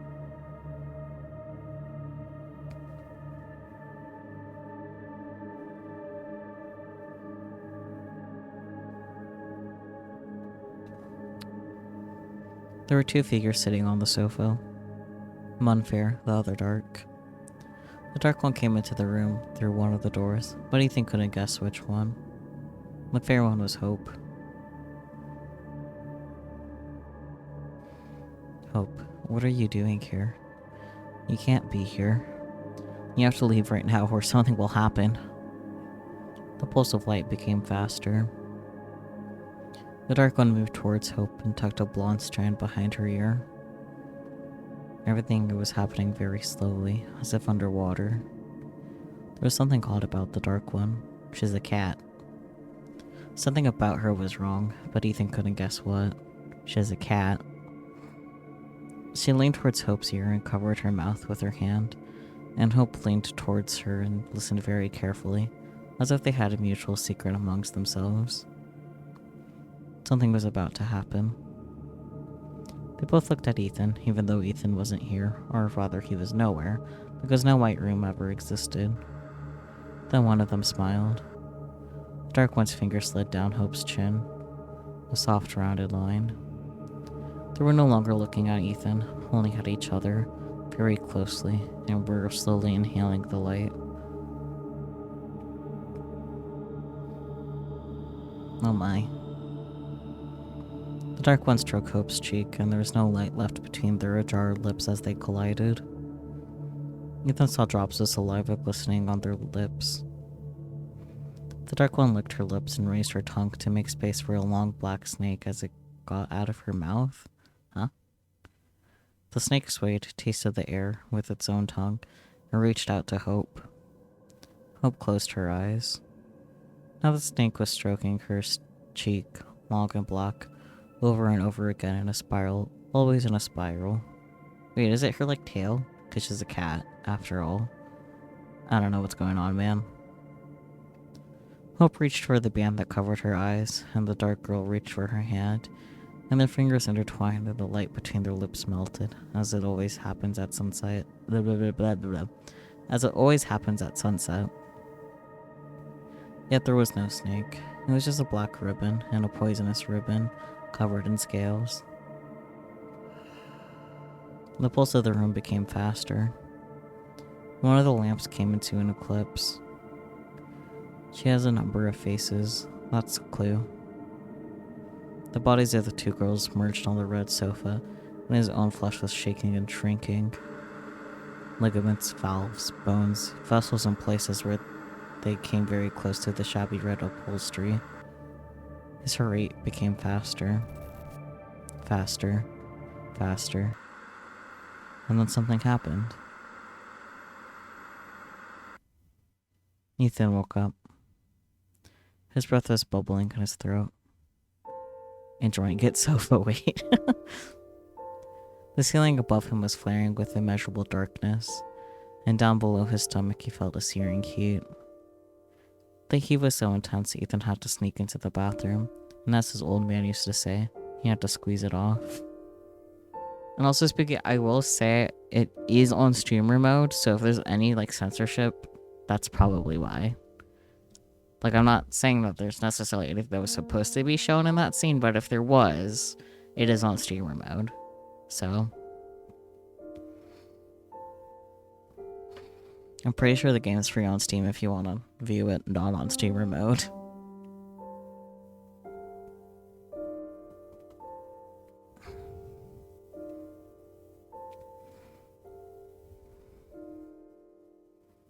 Yeah, I know what you meant, Spooky. Since it's on streamer mode, if there was a CG showing the snake, you know? The heat was so intense, Ethan had to sneak into the bathroom, and as his old man used to say, he had to squeeze it off. Not just once, but whopping 2. After that, Ethan loomed over the sink and was looking at himself in a small rectangular mirror for quite a while. At some point, his lips started trembling. Ethan did not wait to see where this was going. He spat into the sink, let the water in for a while, then he turned the lights off.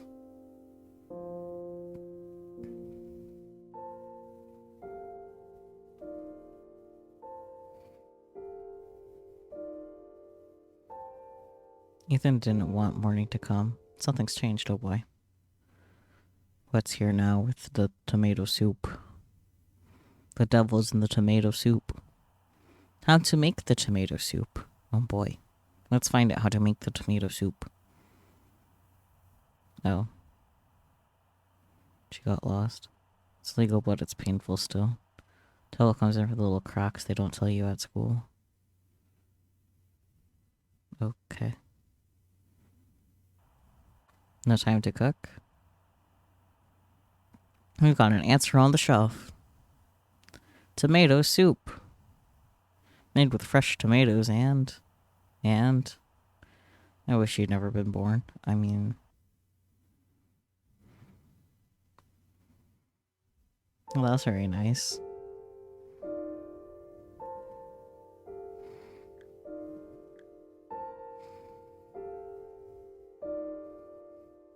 May 3rd.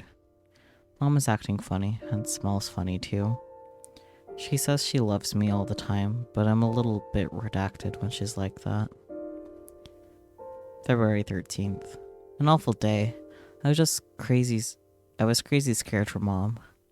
She says she'll have some days off and will be watching movies and eating waffles. I love that, but she looks very sad. I don't know what to do.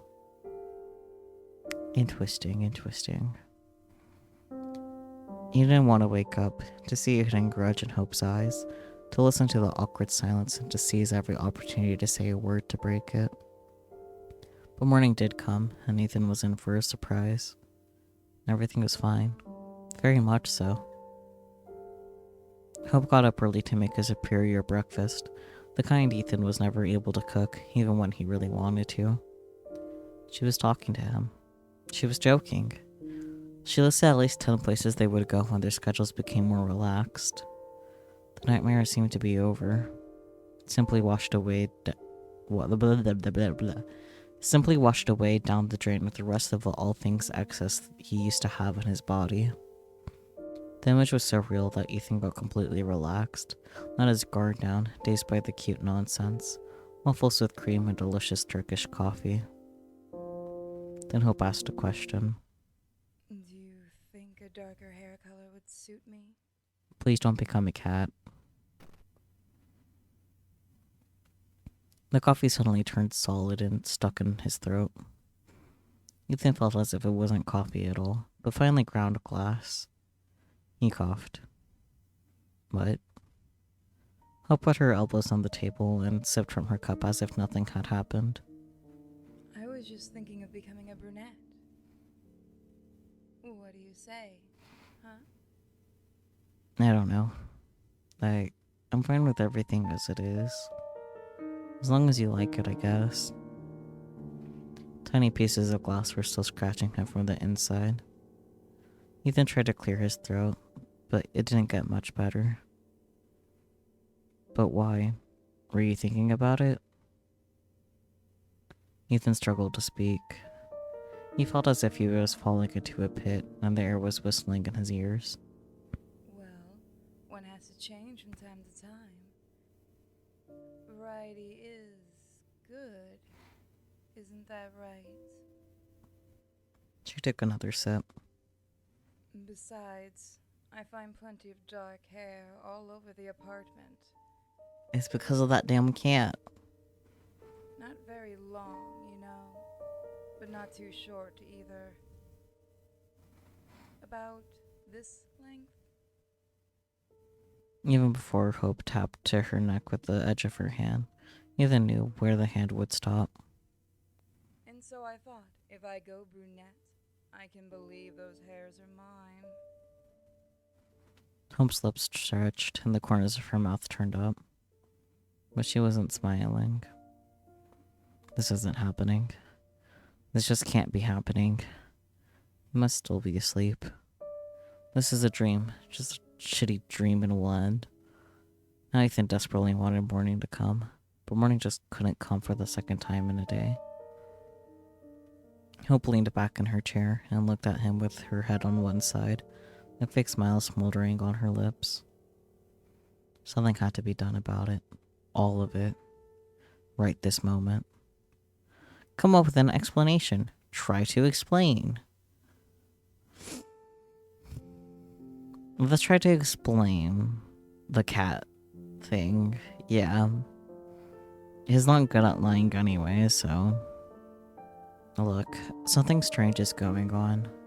Yeah, I could tell as much. Hope, I'm serious. Something strange is going on and I have no explanations. Neither good nor bad. Not at all. Oh, really? Actually, I have an idea or two. A cat? Wait. I'm not saying that yesterday in the store. Ethan stopped short. Go on. He took a deep breath and closed his eyes. I'm not saying I didn't stare at that girl. I did, and it's obvious. I was trying to... She reminds me of someone. I was trying to figure out if I was mistaken. I know what it looks like, and it's my fault. Ethan decided to omit the part about well-rounded buttocks under the light-flowing fabric. Good call, good call. Not because he wanted to look better, but because he knew it would hurt Hope, and he really didn't want to hurt her. Please forgive me if you can. I did a shitty thing, but I'm really sorry. He put his hand on the table so that the fingers touched a little. Hope didn't move away. Next time we go shopping, you can stare at everyone you like. I'll try my best not to cry. Can't promise anything though. Hope winced, but Ethan knew she was hiding a smile. Alright then. But keep in mind, I'll pick the hottest ones. I don't stand a chance, do I? She smiled wider and ruffled his hair. Absolutely. And about the hairs, Hope's smile disappeared without a trace. I don't know where they came from. Seriously, there's something wrong here. Ethan, please. I don't want to. No, listen, please. I really think that some intruder is getting inside our apartment somehow. Do you believe me? Hope looked at him for a while. Then she shivered. Damn you, Ethan. Yes. I do believe you. I don't understand how this happens or what they want, but I think it's time to call the police. And let them sort it out. It's their job after all. Maybe you should actually call Laura first. Yeah, I'll do that as well. Hope pressed his hand. Let's promise each other we won't go crazy, okay? I also see things, Not you too. all sorts of things. I mean, sometimes you find hair, just some damn hairs, and you start questioning everything. We just need to get through these dark times somehow. It'll get better. I'm sure it will. Ethan nodded. Yeah. Hope pressed his hand again and got up from the table. Okay, I have to go now. No, don't leave. The cat will come back. I'll probably be late, and we'll have to hold up at work today. Should I meet you after? Maybe I'll call you later, I guess. Hope. Hmm? I love you. I love you too. Very much. Don't forget to call Laura. Ethan nodded absently. When the door shut behind Hope, Ethan called Laura. Hope found Laura a long time ago. Seemed like Laura helped her a lot. At least that's what Hope herself said. Ethan didn't know any details, nor wanted to, since Hope hadn't told him. After all, psychotherapy is a very personal matter. So personal that Ethan felt as if he were standing naked in the middle of a busy street when he had to describe what was happening to him. Apparently, Hawking got used to this too, as the middle of the story he was sparing no details. To Ethan's surprise, when he mentioned the disturbing emails from his contact that were kind of getting on his nerves, Laura perked up. You're saying you have recently become quite close to your acquaintance. You empathize and try to help him, right? Well, yes. Something like that. And your contact's letters contained vivid, disturbing imagery, yes? Imagery that evoked a certain response from you, is that right? You could say that. He's a writer, after all. Vivid images are his livelihood.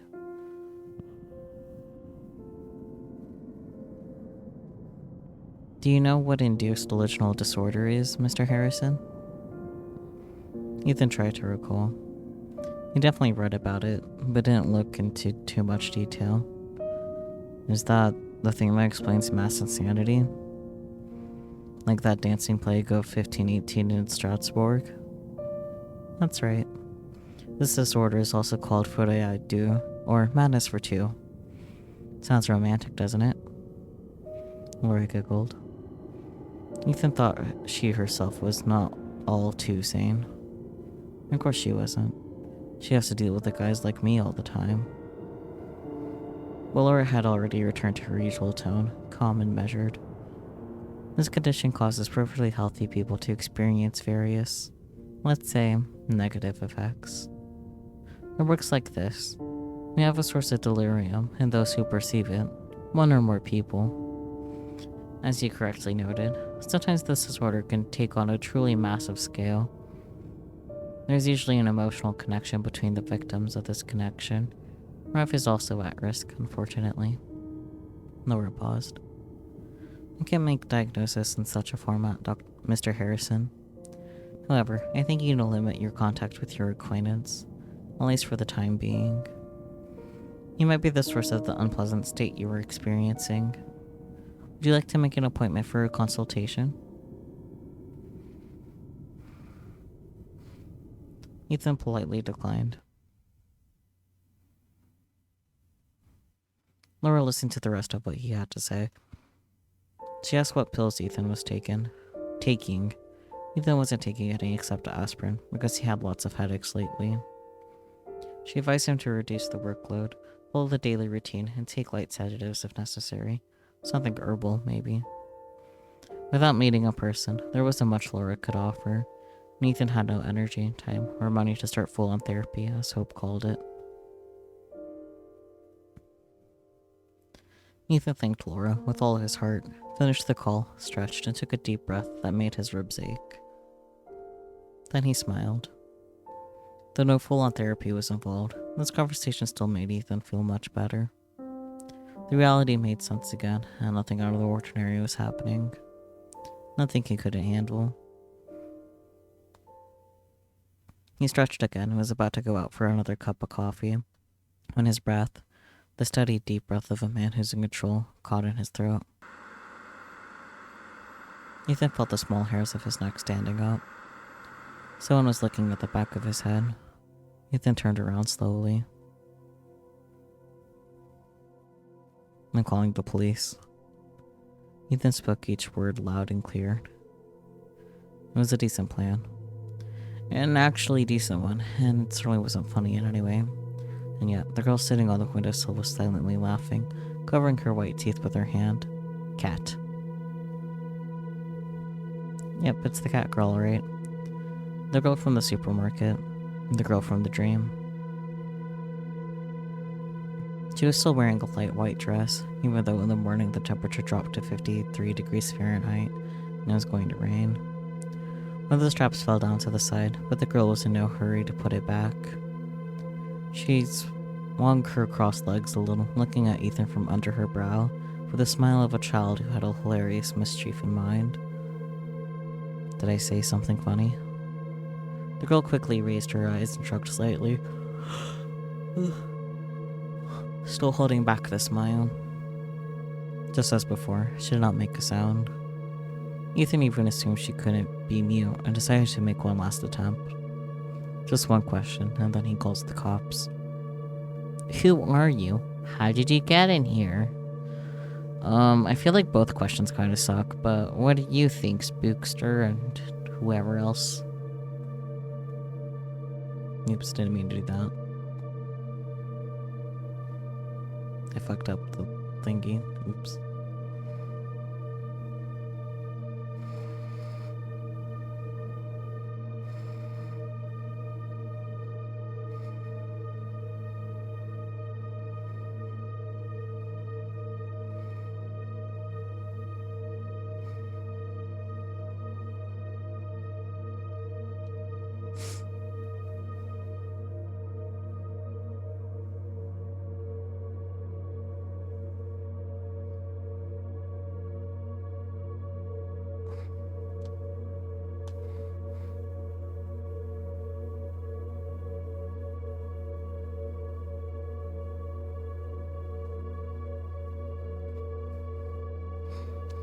I feel like How Did You Get In Here has the most potential to be funny, but Who You Are might actually answer some questions. So you're gonna have to go with How Did You Get In Here? Alright. The girl put her lean finger with the neat black nail to her lips, while the fingers of her other hands shaped a figure of a man. Huh? She pointed out the figure with her eyes. Ethan felt sick of the farce that was happening. He thought he should call the cops immediately. The hand clutching the phone continued to hang limply. The finger man looked around and started walking along the window slope with his finger legs. 1, 2, 3. Then something else happened. Ethan failed to understand what it was. The next moment, the finger man was walking on the sill, and the girl was making it with her other hand. Then she smiled widely and put 2 palms on her chest. Both palms on her chest. She looked absolutely happy. I was invited. Suddenly, she cast a gloomy look at Ethan. Her black eyes gave a cold glimmer. It's really rude to come in without an invitation. Oh boy, she has multiple voices. A moment later, the girl reached for something behind her back. She quickly pulled it up to her lips and took a sip. Ethan's throat became tight with blood that absolutely rushed to his head. Hang on. I fucked up the window size. Can I fix that? There we go.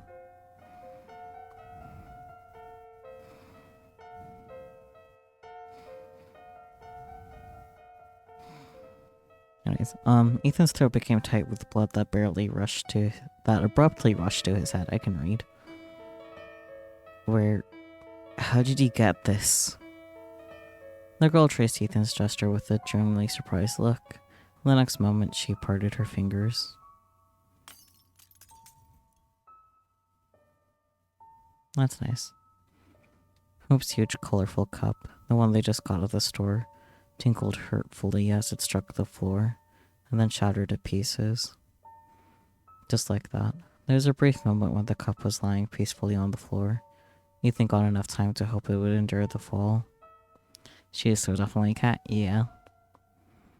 And then the fragments burst everywhere at once, as the furious white light broke out from the inside. But no, that was milk. Just some milk. Milk inside of a bag of milk inside of a bag of milk inside of a bag of milk. You shouldn't have spooked me, you know. Now look at what you've done. The poor cup is so broken. So many eeny-meeny tiny pieces. There's no way to mend it at all. Yes, I did say bag of milk. Referencing a game that I played over a year ago now that I think about it. Of the name milk inside of a bag of milk inside of a bag of milk inside of a bag of milk.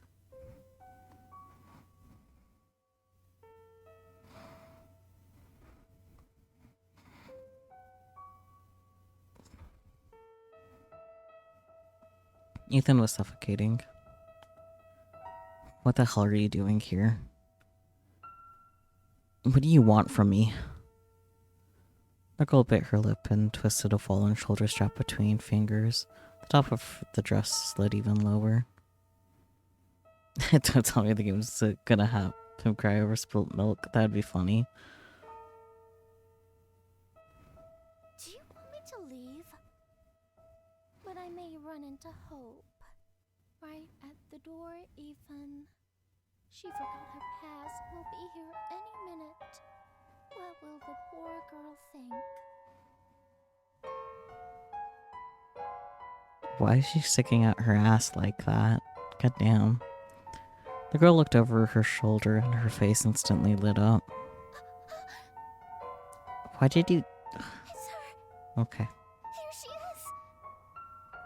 Because she's a cat and Ethan is delusional. So true. Hope is simply amazing, accurate to a minute. Hello. The girl turned over her stomach, leaned on the sill and waved vigorously to someone invisible. Her dress completely slid down. That's nice. That bitch. Ethan would bet her tits are flashing right through the window. Track her away from the window, don't come any closer.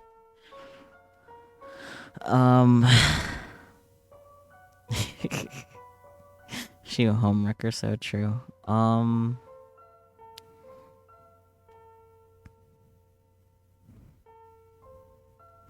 Man, I'm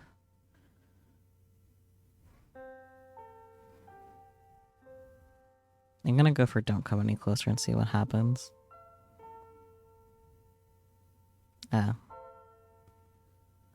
Ethan couldn't see it, but he knew. He felt that Hope was really standing down there, and she was looking at the window, of course, although she couldn't see it much anymore, and a blurry veil covered her eyes. I could have done a save and I didn't.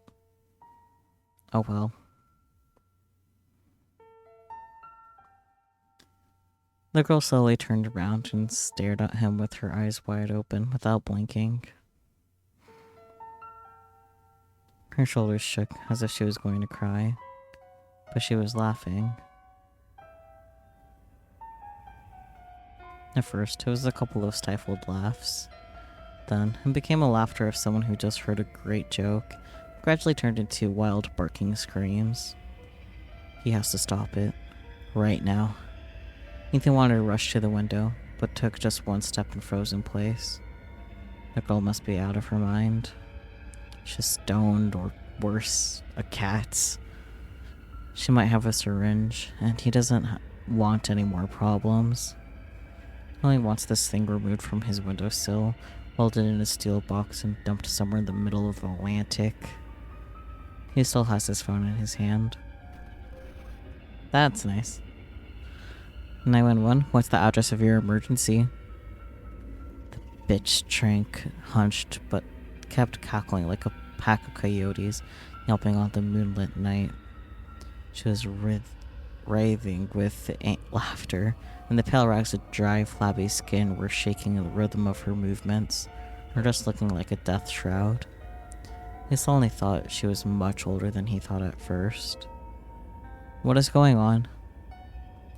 Ethan looked at her for the last time, a mixture of hate and disgust in his eyes, and turned away, running his fingers through his hair. There's a stranger in my apartment. A woman, most likely on drugs or just insane. Can you see her right now? Ethan could see only the wall in front of him, but he heard a deafening howl. It was echoing throughout his skull, beating into his temporal bones like a desperate bird. Ethan clenched his teeth. Yes. Does she have a weapon? Maybe. She threatened me. Can you leave the apartment? No. This scum can escape, and I don't want her to get... Ethan hesitated. I can't hear you. Sir, what is happening? Speak up, I can't hear you. What is happening? The terrifying laughter kept echoing in Ethan's ears. That felt like a bad ending. There was no one behind him. No, not an ending? Still going? Okay.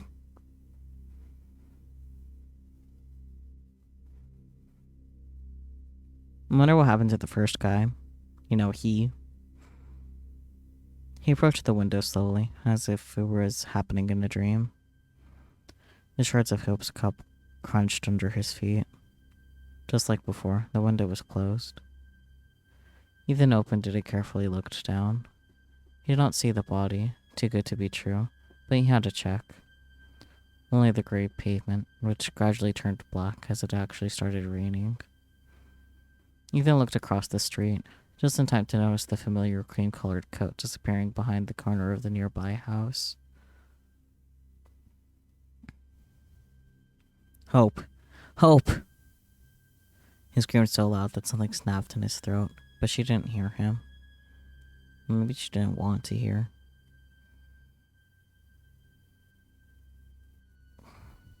Ethan called her at least 100 times. Hope didn't answer.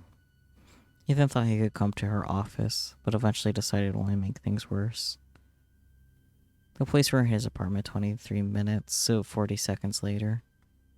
They didn't find any signs of forced entry, and the call record, as Ethan found out later, had nothing that resembled laughter or howling. No extraneous sounds, as the officer said.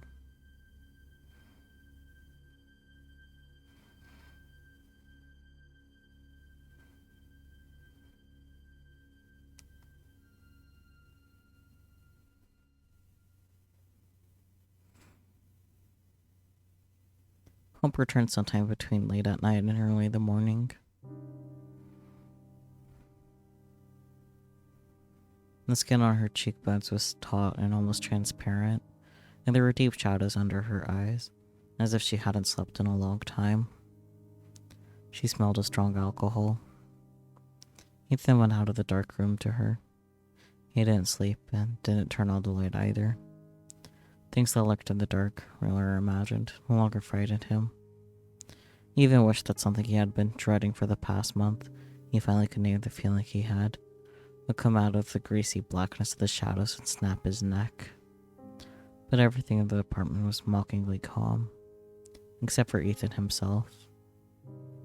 Hope. Hope stared at him in silence, swaying a little. Instead of pupils, she had dark holes. I've been thinking a lot what I should say to you if you came back. What I can say. Hope's face showed no emotion. It seemed like she didn't even blink. Anyway, I realized that I can only tell the truth, no matter how crazy it sounds. If I try to cheat, it only gets worse, right? Ethan gave a short, nervous laugh. Anyway, Ethan had plenty of time to think about what he was going to say, but he still didn't know where to start. Some time ago, I don't remember exactly, I started seeing a girl. Who is she, Ethan? I don't know. Is it Sophie? Who? Sophie Wolf. Your student from that online course. Hope made a vague gesture with her hand. Movies from the late Victorian era. Ethan didn't know why he said that, but Hope obediently repeated in a flat voice. I remember you were impressed with her. You always liked smart girls. And this one was also beautiful.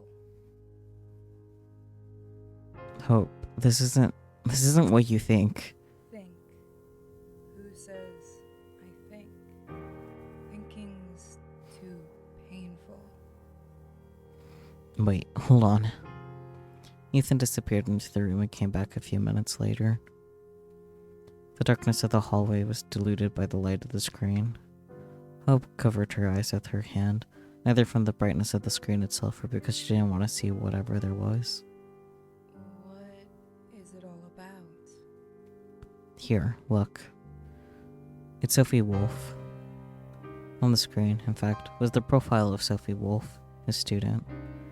On the photo, Sophie was squinting, either from the bright sun or because her curly red hair was getting in her eyes. A small brown-haired girl snuggled up to her with a shy smile. They're a nice couple. If I remember right, they had a wedding this year. Then who is? I don't know. And honestly, I don't care. I just want her out of my life, but this bitch follows me. Well, she used to follow. Now I don't think I'll ever see her again. Is it good or bad? Hope, please. If you want to leave, I'll understand. But if you're willing to give me a chance, I promise I'll do my best to mend it all. He couldn't really promise, but he was too eager for the nightmare Wheeler imagined to finally end. No more weird stories. Please, Hope. I don't need anyone but you. If you can get... He couldn't finish because Hope kissed him. Her back hit the floor with a thud. The rest of the night actually went fine. Well, even more than that. Except for the fact they were too busy to get any sleep. Uh-huh. Oh dear. That was nice. At least everything was going okay until the moment when, instead of Hope's face, just for a moment, Ethan saw. He couldn't tell her. He mumbled something about not feeling well and collapsed on his back, panting. He closed his eyes so that Hope wouldn't accidentally catch a glimpse of what he saw. Nothing happened. It wasn't real. It's fine. She understands, said Hope. Something changed. Oh boy. What's in the TV program now?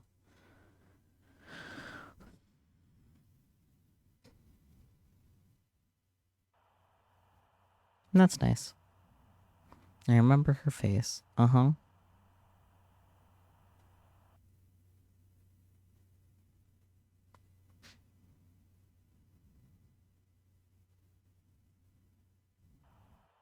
Where's Timu?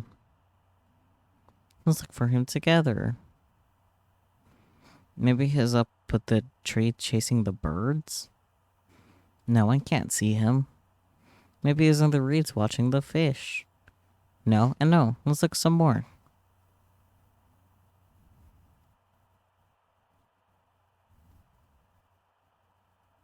Maybe he's on the roadside under the blue plastic bag? He's not there. He's not there. He's not there. He's not there. He's not there. He's not there. He's not there. He's not there. He's not there. He is there. He's not there. He's not there. He's not there. He's not there. He's not there. He is there. He's not there. He's not there. He's not there. He's not there. He is there. He's not there. He's not there. He's not there. He's not there. That's nice. Love that for us. The conditions of love. What have you done? I wanted to save you. I wanted to save us both. You fool. That's right. But I just can't lose you. It is too late. It's never too late as long as we have each other. Oh, Elijah. The conditions of love.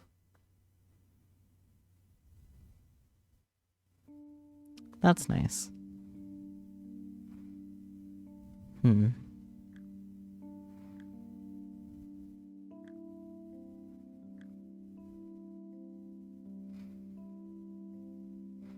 11th. I had a really weird dream today. Hope Redacted is okay. I'll go and look for him. I should have closed the darn window. Is it raining? The concave muzzles of Persian cats stared back at him. All that was required of Ethan, he had to call the cattery. A simple task, but Ethan hesitated. It was hard for him to get used to the idea of one of those pop-eyed creatures walking around their apartment.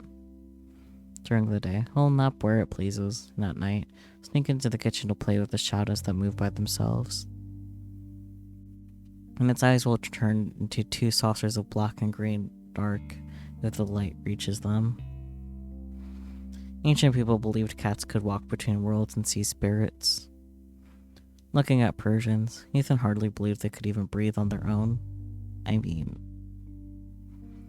And yet, in this Ethan Harrison from the 21st century agreed with the ancient people. There was something sinister about them. In any case, he should call the cattery, for Hope's sake. For the sake of them both, since he had made the decision. Ethan had barely picked up the phone and was about to proceed with the plan when he heard the key turn at the entrance door. Something about that wound him up. It was barely 5 o'clock in the evening, which was, in any way, very early for Hope to be back. If everything was fine, that is. Ethan closed his laptop and went out into the hallway. For a long time, he couldn't say a single word, and when he could speak again, he only managed one question. What have you done? Hope's smile faded. For the first time in the 4.5 or even 5 years they've been a couple, Ethan was glad of it. In fact, there was nothing surprising about it.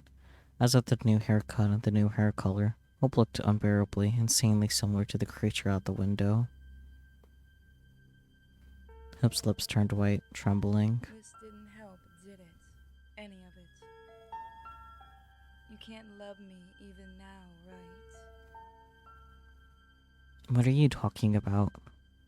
Isn't it obvious? I see how you look at me. You're disgusted. You try your best to touch me as little as possible. And no matter what I do, no matter what I try, it doesn't help. Admit it. Never loved her. I love distorted voices. You didn't, right, Ethan? She was convenient, and that's about it. Shit makes the flowers grow. And flowers grew so much, didn't they, Ethan? Didn't they? Yeah. Can you hear the game at all? Because the game's supposed to have noises in general. No. Well then, check if you can, like, click on the thingy and do things, because I don't know what I can do otherwise. As far as I'm aware, there's nothing I can do on my end.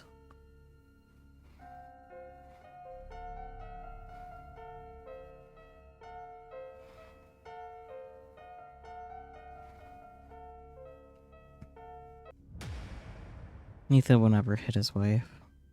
More than that, he would never hit a woman, but what spoke to him was neither his wife nor a woman. It was a nightmare incarnate that bared its long, sharp teeth, came to take away his right for a second chance. Or so Ethan thought at the time. The punch turned out somewhat pathetic. But you have to take into account that wife beating is not a fairground attraction. When you hit your wife properly, a mark does not fly up to the highlighted sign, a good one. While this is only indirectly related to the early Renaissance, Ethan had expertise in the matter, since his old man's fist used to itch often. There was something like that, he would know. However, if any sign could light up at the moment, it would say something like, "You're scum, Ethan." No. He kept repeating that even after Hope stormed out stormed out the door in tears.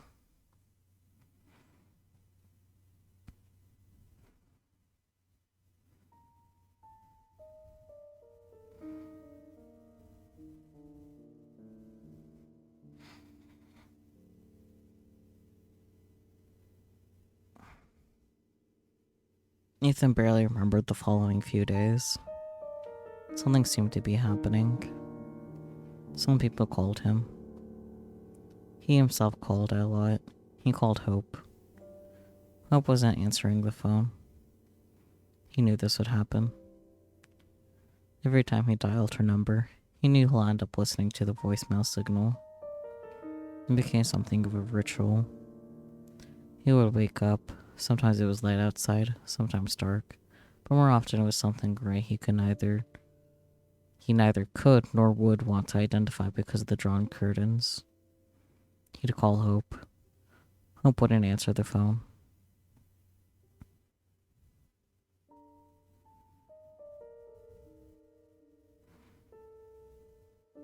He would go to the kitchen and turn the water on. He'd watch the silvery, twisted stream back against the sink for a while.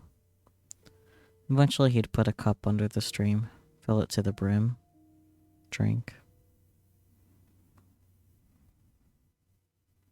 Go to the bathroom, go to the couch. Was that supposed to say couch? I don't know anymore. It's too bad to be true. All this can't be real. Life can't crumble into pieces in an instant, it just collapse inwards like a wooden block tower. Ethan couldn't remember the name of that game. Once he and Hope went to see. He and Hope. It's too bad. All of this can't be real. He didn't do anything. Could it be that he didn't do anything? No. He hit Hope. He hit her, and a red blot spread across her cheek. It was too dark to see, but Ethan knew how it goes. How could he do that? What happens now? What can happen now? And these thoughts were like a bunch of needles he tried to swallow over and over. Sometimes he managed to briefly forget about them.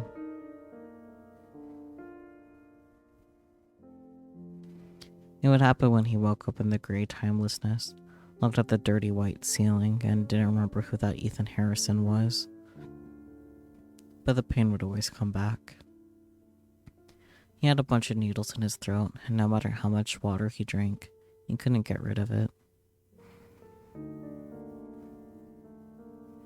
Hope's father shook him up a bit. In a sense, he could have done it, grabbing a hold of him, lifting off the ground. Hope's father was a tough man, and despite his age, he would have hit Ethan hard. Ethan was afraid of it, and at the same time, he wanted it to happen. That would have made everything easier. Maybe even fixed it all. Ethan was going over it in his head as he stared at the phone screen, displaying a familiar number. He was awfully scared, yet he answered. It turned out Hope had asked her father to pack up for her. Miss Murley's voice was flat, maybe even a bit uncertain. And worst of all, he wasn't angry. This plunged Ethan into despair. He couldn't get his redemption like this.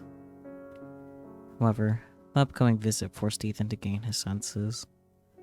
It shoved him back into reality, like a stream of people pushing one into a crowded subway train. He tidied up the place a bit. He shaved. He figured out what to say. Several times he rehearsed his speech in front of the mirror. And just before Mr. Murley's arrived, Ethan left the keys with the neighbors. Simply put, he fled. Of course, he warned Mr. Murley's beforehand with the message, because he didn't have the heart to call. Ethan wanted Mr. Murley's to pick up what he had to and get out as soon as possible. Mr. Murley's wasn't going to help, that's for sure. He wasn't going to help, which meant he simply got between Ethan and his wife. Ethan was angry with Mr. Burley's, like he was the source of all the trouble. Anger was boiling up inside him, mixing with cheap coffee and turning into caustic acid. There was nothing rational about this feeling. Ethan had plenty of time to think about it, to weigh it, to examine it under a magnifying glass. He was sitting in a small cafe on the corner of the street until the streets got dark. He would have stayed there even longer if a waiter hadn't come to his table to tell the place was closing. Ethan nodded absently and asked for a moment to use the bathroom. Again, there was nothing rational about being angry with Mr. Merleys. And to be honest, it was pathetic. Just like hurting your wife and then running away not to face your father. You're scum, Ethan. Worthless scum. Ethan turned off the tap and stared at his reflection in a large mirror. A few drops of water trembled on the tip of his nose and chin. Now that was a proper punch. Waiter. Sir, I'm sorry, but sir? Are you okay? You have blood oozed from his split lip. Ethan wiped it with the back of his hand. Yes, I'm fine. Sorry, I didn't mean to keep you. He smiled. The fresh wound got swollen with blood again. A red blot spread across his face, just as it should.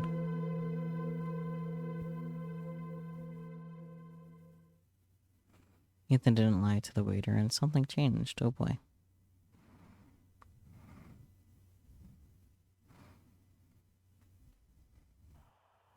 The Secrets of Anatomy.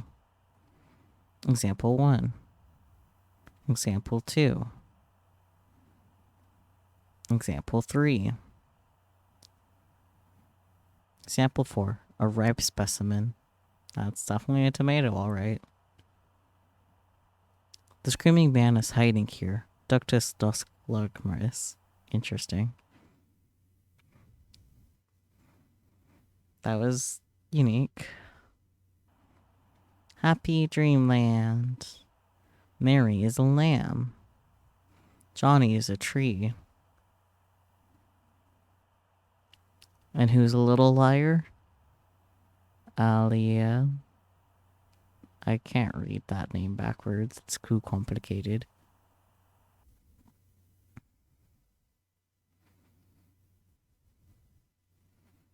Wow.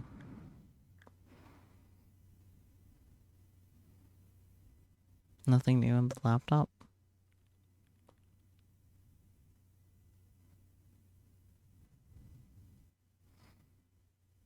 Sorry, I didn't mean to keep you.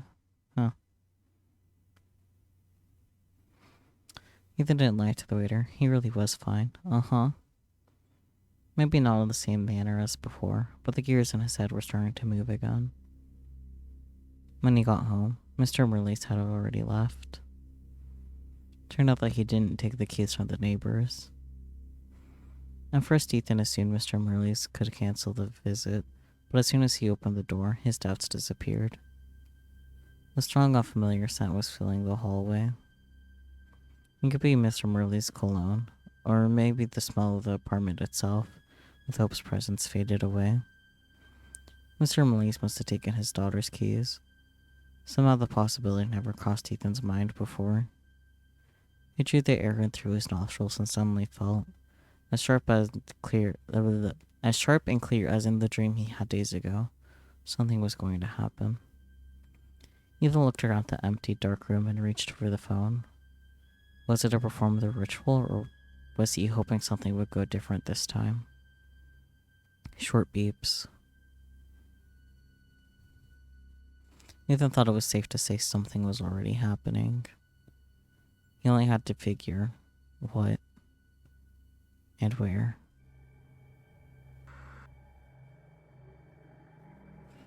Something had changed in the picture, and it's not that Hope's favorite blouse is missing from the closet. If you find the picture, you win. Or if you find the difference, you win. If you find the difference, you'll know where the gears are taking you.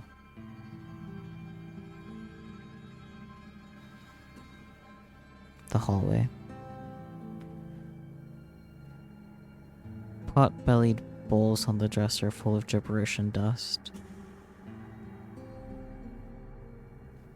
The kitchen.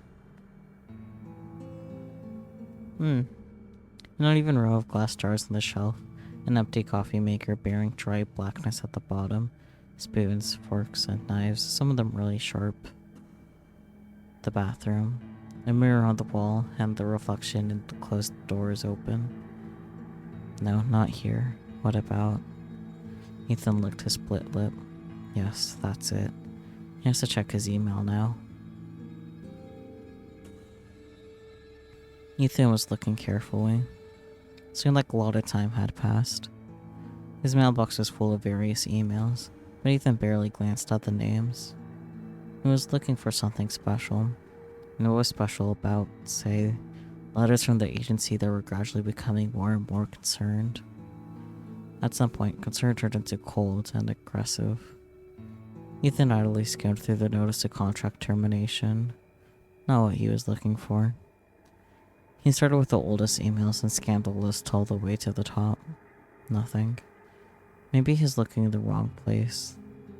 Maybe there's just nothing to look for. No. Something is happening. He only has to figure what and where. Ethan got so close to the accurate answer to those questions, the light of new knowledge could have burned out his eyes. At the top of the list was an untitled letter. Maybe Ethan missed it the first time, or maybe it just wasn't there before. The sender was the same writer Ethan had volunteered to help, completely free of charge. Ethan's lung turned into a deflated pool ball. He clicked on the name of the letter without a name. And of course, the letter actually had a name. Mail clients carefully added untitled to the empty line, just in case you're losing it when you type your email, because something got out of the open door in the bathroom mirror. The poor guy begged Ethan to come. The mail said he couldn't sleep. He was scared, exhausted, and didn't know who else to ask. Something will get him very soon if he won't figure anything out. He didn't know if it was related to the work he was doing. He didn't know how to drive away what had settled in his house. He only knew that something enormously hungry was looking at him from the darkness. You know what I mean, right? Ethan knew. By the time he finished reading the letter, Ethan already knew what he should do. Don't interfere or answer the call.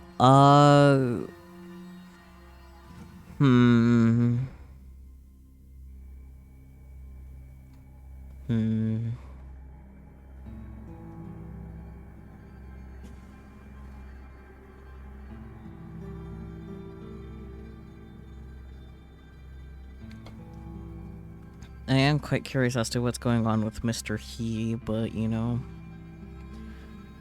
Don't interfere, so obviously the wrong choice here. Yeah, which is why I wanted to click it. So it broke out on his upper lip. Ethan closed his eyes. No. Ethan said it with firm clarity. All the following words that came out of his mouth were more and more quiet until his lips moved silently. No, I'm sorry. I can't help. I'm so sorry. He really was sorry. Sorry about his former life. Sorry for himself, desperately to the point his stomach clenched with a painful spasm. Sorry for Hope. Sorry for the poor writer who was being dragged deep into a cold vortex of darkness. What could he, Ethan, do against that darkness?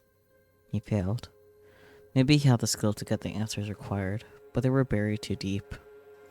At that depth, the water turned pitch black, and there were things in the blackness Ethan didn't know the names of, didn't want to know. He took a deep breath, as if he were actually about to dive. Then he deleted the email. Immortal through his work, oh boy.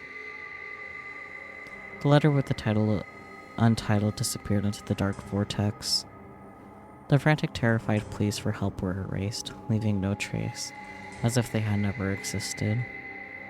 No, it's not like that. Hope once told him it was a bad time for Ethan to recall this.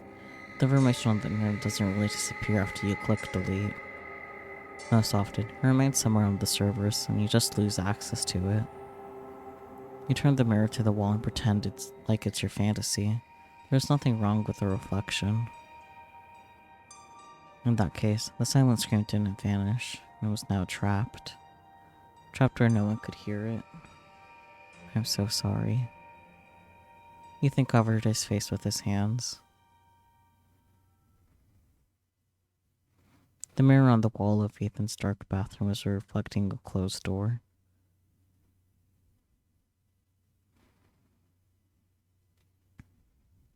Ethan and Hope got an official divorce 3 months later. They never talked about everything that happened. But what did actually happen? Hi, Glass. Welcome back. I hope you had a good sleep.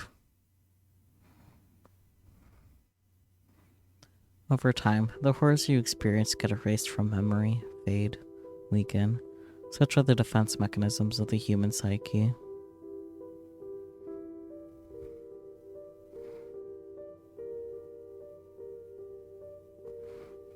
Dad loves you and never stood silently at the head of your bed, clutching a pillow in his hands for some reason. When you were 8, Uncle Jeremy didn't take you behind the barn, didn't show you anything or make you show anything. My grandmother's old wig does not and never has had any long spider legs. Ethan's psyche had notably suffered, but it was playing by the rules still. He wanted simple, coherent explanations, and he knew where to get them. Dr. Laura Stein was an island of clarity and sanity and the horrors, as Ethan has discovered, fade from memory much better if you break them down into phallic symbols. Ethan wished she'd started therapy sooner. Who knows, maybe most of that nightmare could have been avoided. The police never figured out what happened, but even the clumsy version suited Ethan much better than what he remembered. What he allegedly remembered. Week after week, Ethan felt like he was gradually recovering. Of course, he had to give up his career as an independent consultant in favor of a more predictable office job, but at least he had the money for proper therapy. At some point, a small incident happened. Dr. Stein introduced an electronic registration system. As it goes with electronic registration systems, something went wrong on the second or third week. It turns out that 3 people had an appointment in the same time slot: Mr. Quinn's, Mr. Harrison, and Mrs. Murley's. The meeting felt awkward at first, but the tension faded surprisingly quickly. By mutual agreement, Mr. Quince was the first to go to Dr. Stein's office. Ethan and Hope were left alone on the couch. They were both smiling, a little tense, but overall happy. Since they met like that, they decided to go out for coffee and talk about various things, because they hadn't spoken in a long time. Then, at some point, they decided to hold hands. The next day they were hardly keeping their eyes open, because they only managed to sleep for a total of 3 hours. And that was inevitable, as in a relationship you always have to sacrifice something. Who was that? Hope leaned over the arm of the sofa and looked at Ethan curiously. He shrugged. A literary agency, one of the few I hadn't disgraced myself in front of yet. They're looking for enough of a boring guy to be their historical consultant. The working schedule is something about a whole day most of the night, 7 days a week. So what did they say? And then I'm a happily employed office worker, and I hardly enjoy cooler water.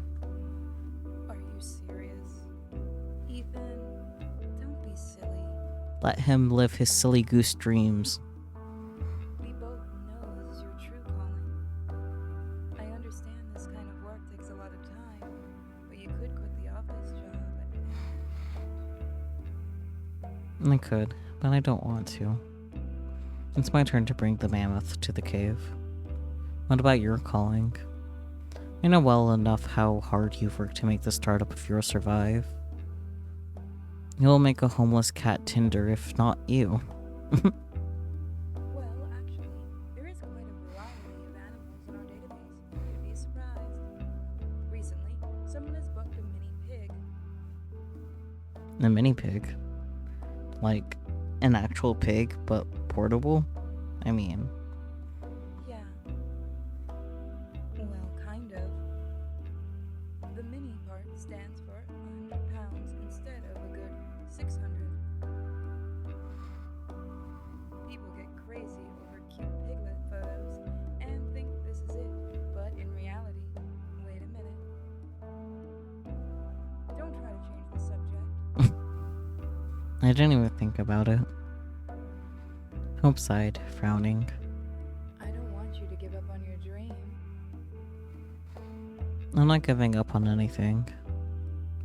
And anyway, I do understand that Miss Merlees won't marry an ordinary office clerk. But I have a plan. Oh, come on. A sofa cushion slapped against Ethan's cheek. Ino tried her best to look serious, but she was too pleased to pull it off. Besides, she was burning with curiosity. What's the plan? I'm writing a book on mythology. Wow. So now you're not only a popular history consultant, but also a talented writer. Guess I'll start getting used to that. Ethan grinned. Something of that sort, yes. And what's your future bestseller about? It seemed to hope, just for a brief moment, that Ethan's eyes became round and shiny pools of black nacre, I don't know that word. The chthonic gods of ancient Greece.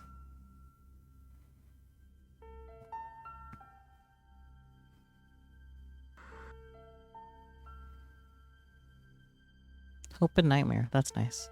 Oh, ending 4 of 6. Well, look at that. We got an ending, finally. That's nice. Finish the gig, Ghostwriter. Blue Lights Hotel. Do you want to go back? Like at the other endings? No, actually. Nakar? I see. Mother of Pearl. Oh, okay, that makes sense. To the last choice. Oh, that's cool that that's an option, but I think I'm done. That's not exchange here.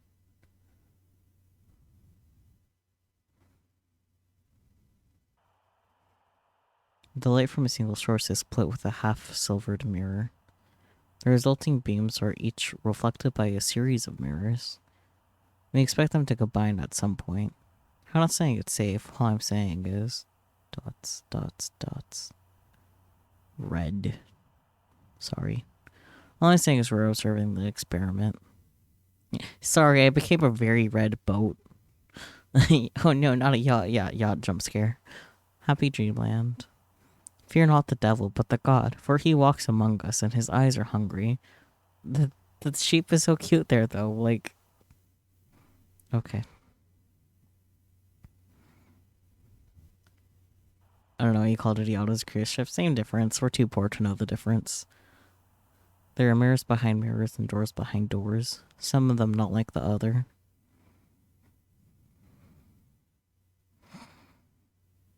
And well, that was unique.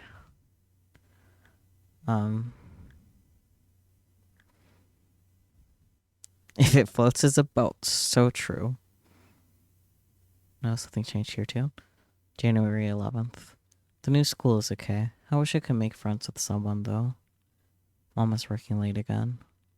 It's fine. I've lifted a very heavy box when we moved in. Mom couldn't pick it up herself. I'm a big boy now, and big boys aren't afraid of anything. I'll just turn on the lights and watch TV with Timo and my friends. Only the cool stuff with animals or robots or aliens, but not the creepy kind. Alright, well... Selene. that was a time. I really don't feel inclined to get the other endings, if I can be honest. Amphibious craft, hello.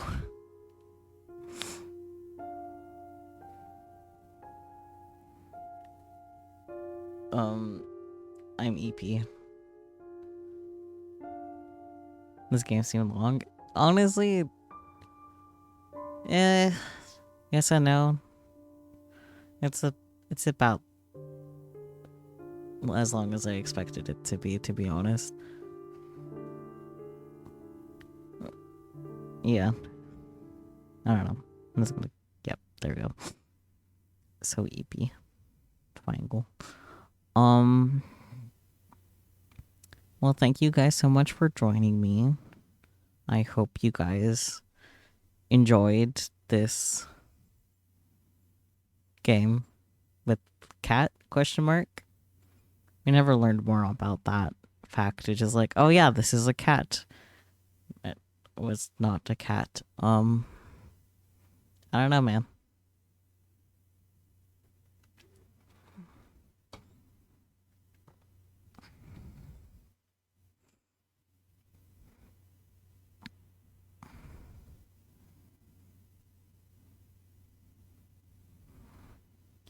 The home screen, that like image is also like one of the earlier CGs. So like the cat mentions were very present in that part.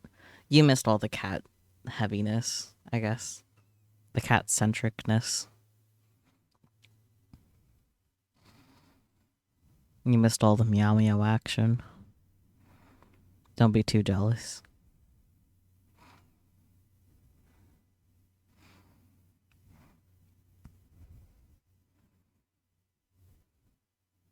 Meowy action. No way.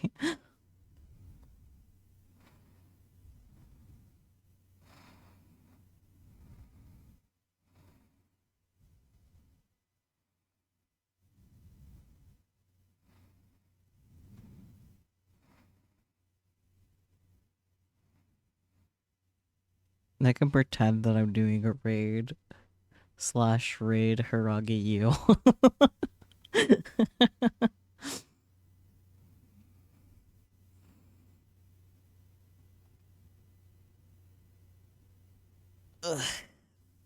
Stretchy stretch.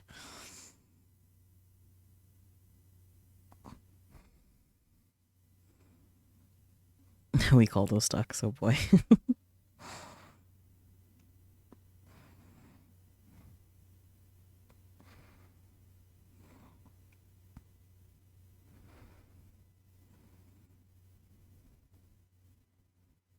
I mean, you just is live right now. That's the only reason why it came to mind for me.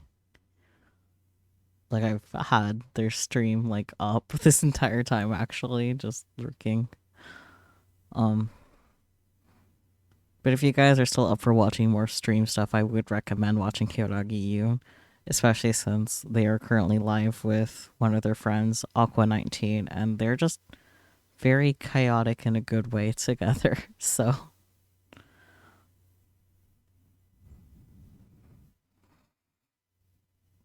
yes, chaos.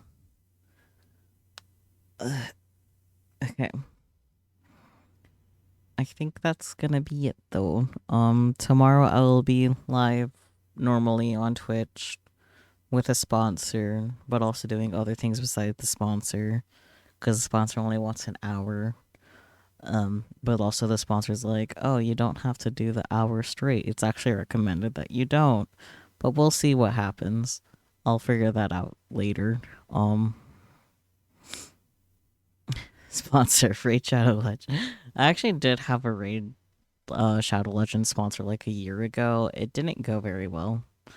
I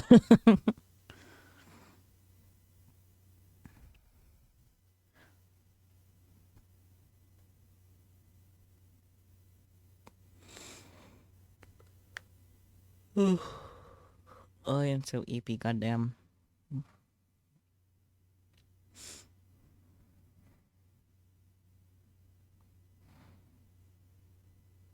It's only 11 p.m. That's still kind of late, but you know.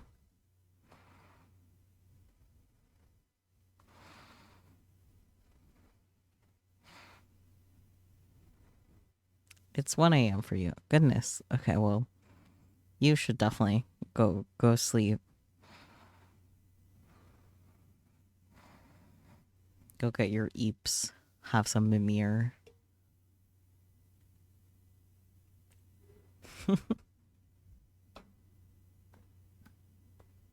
No, oh dear. Well, you just had coffee, oh dear. Well then, I guess you can watch Hiragi U stream. You know, watch for me, because I'm definitely just gonna go straight to bed, because, yeah.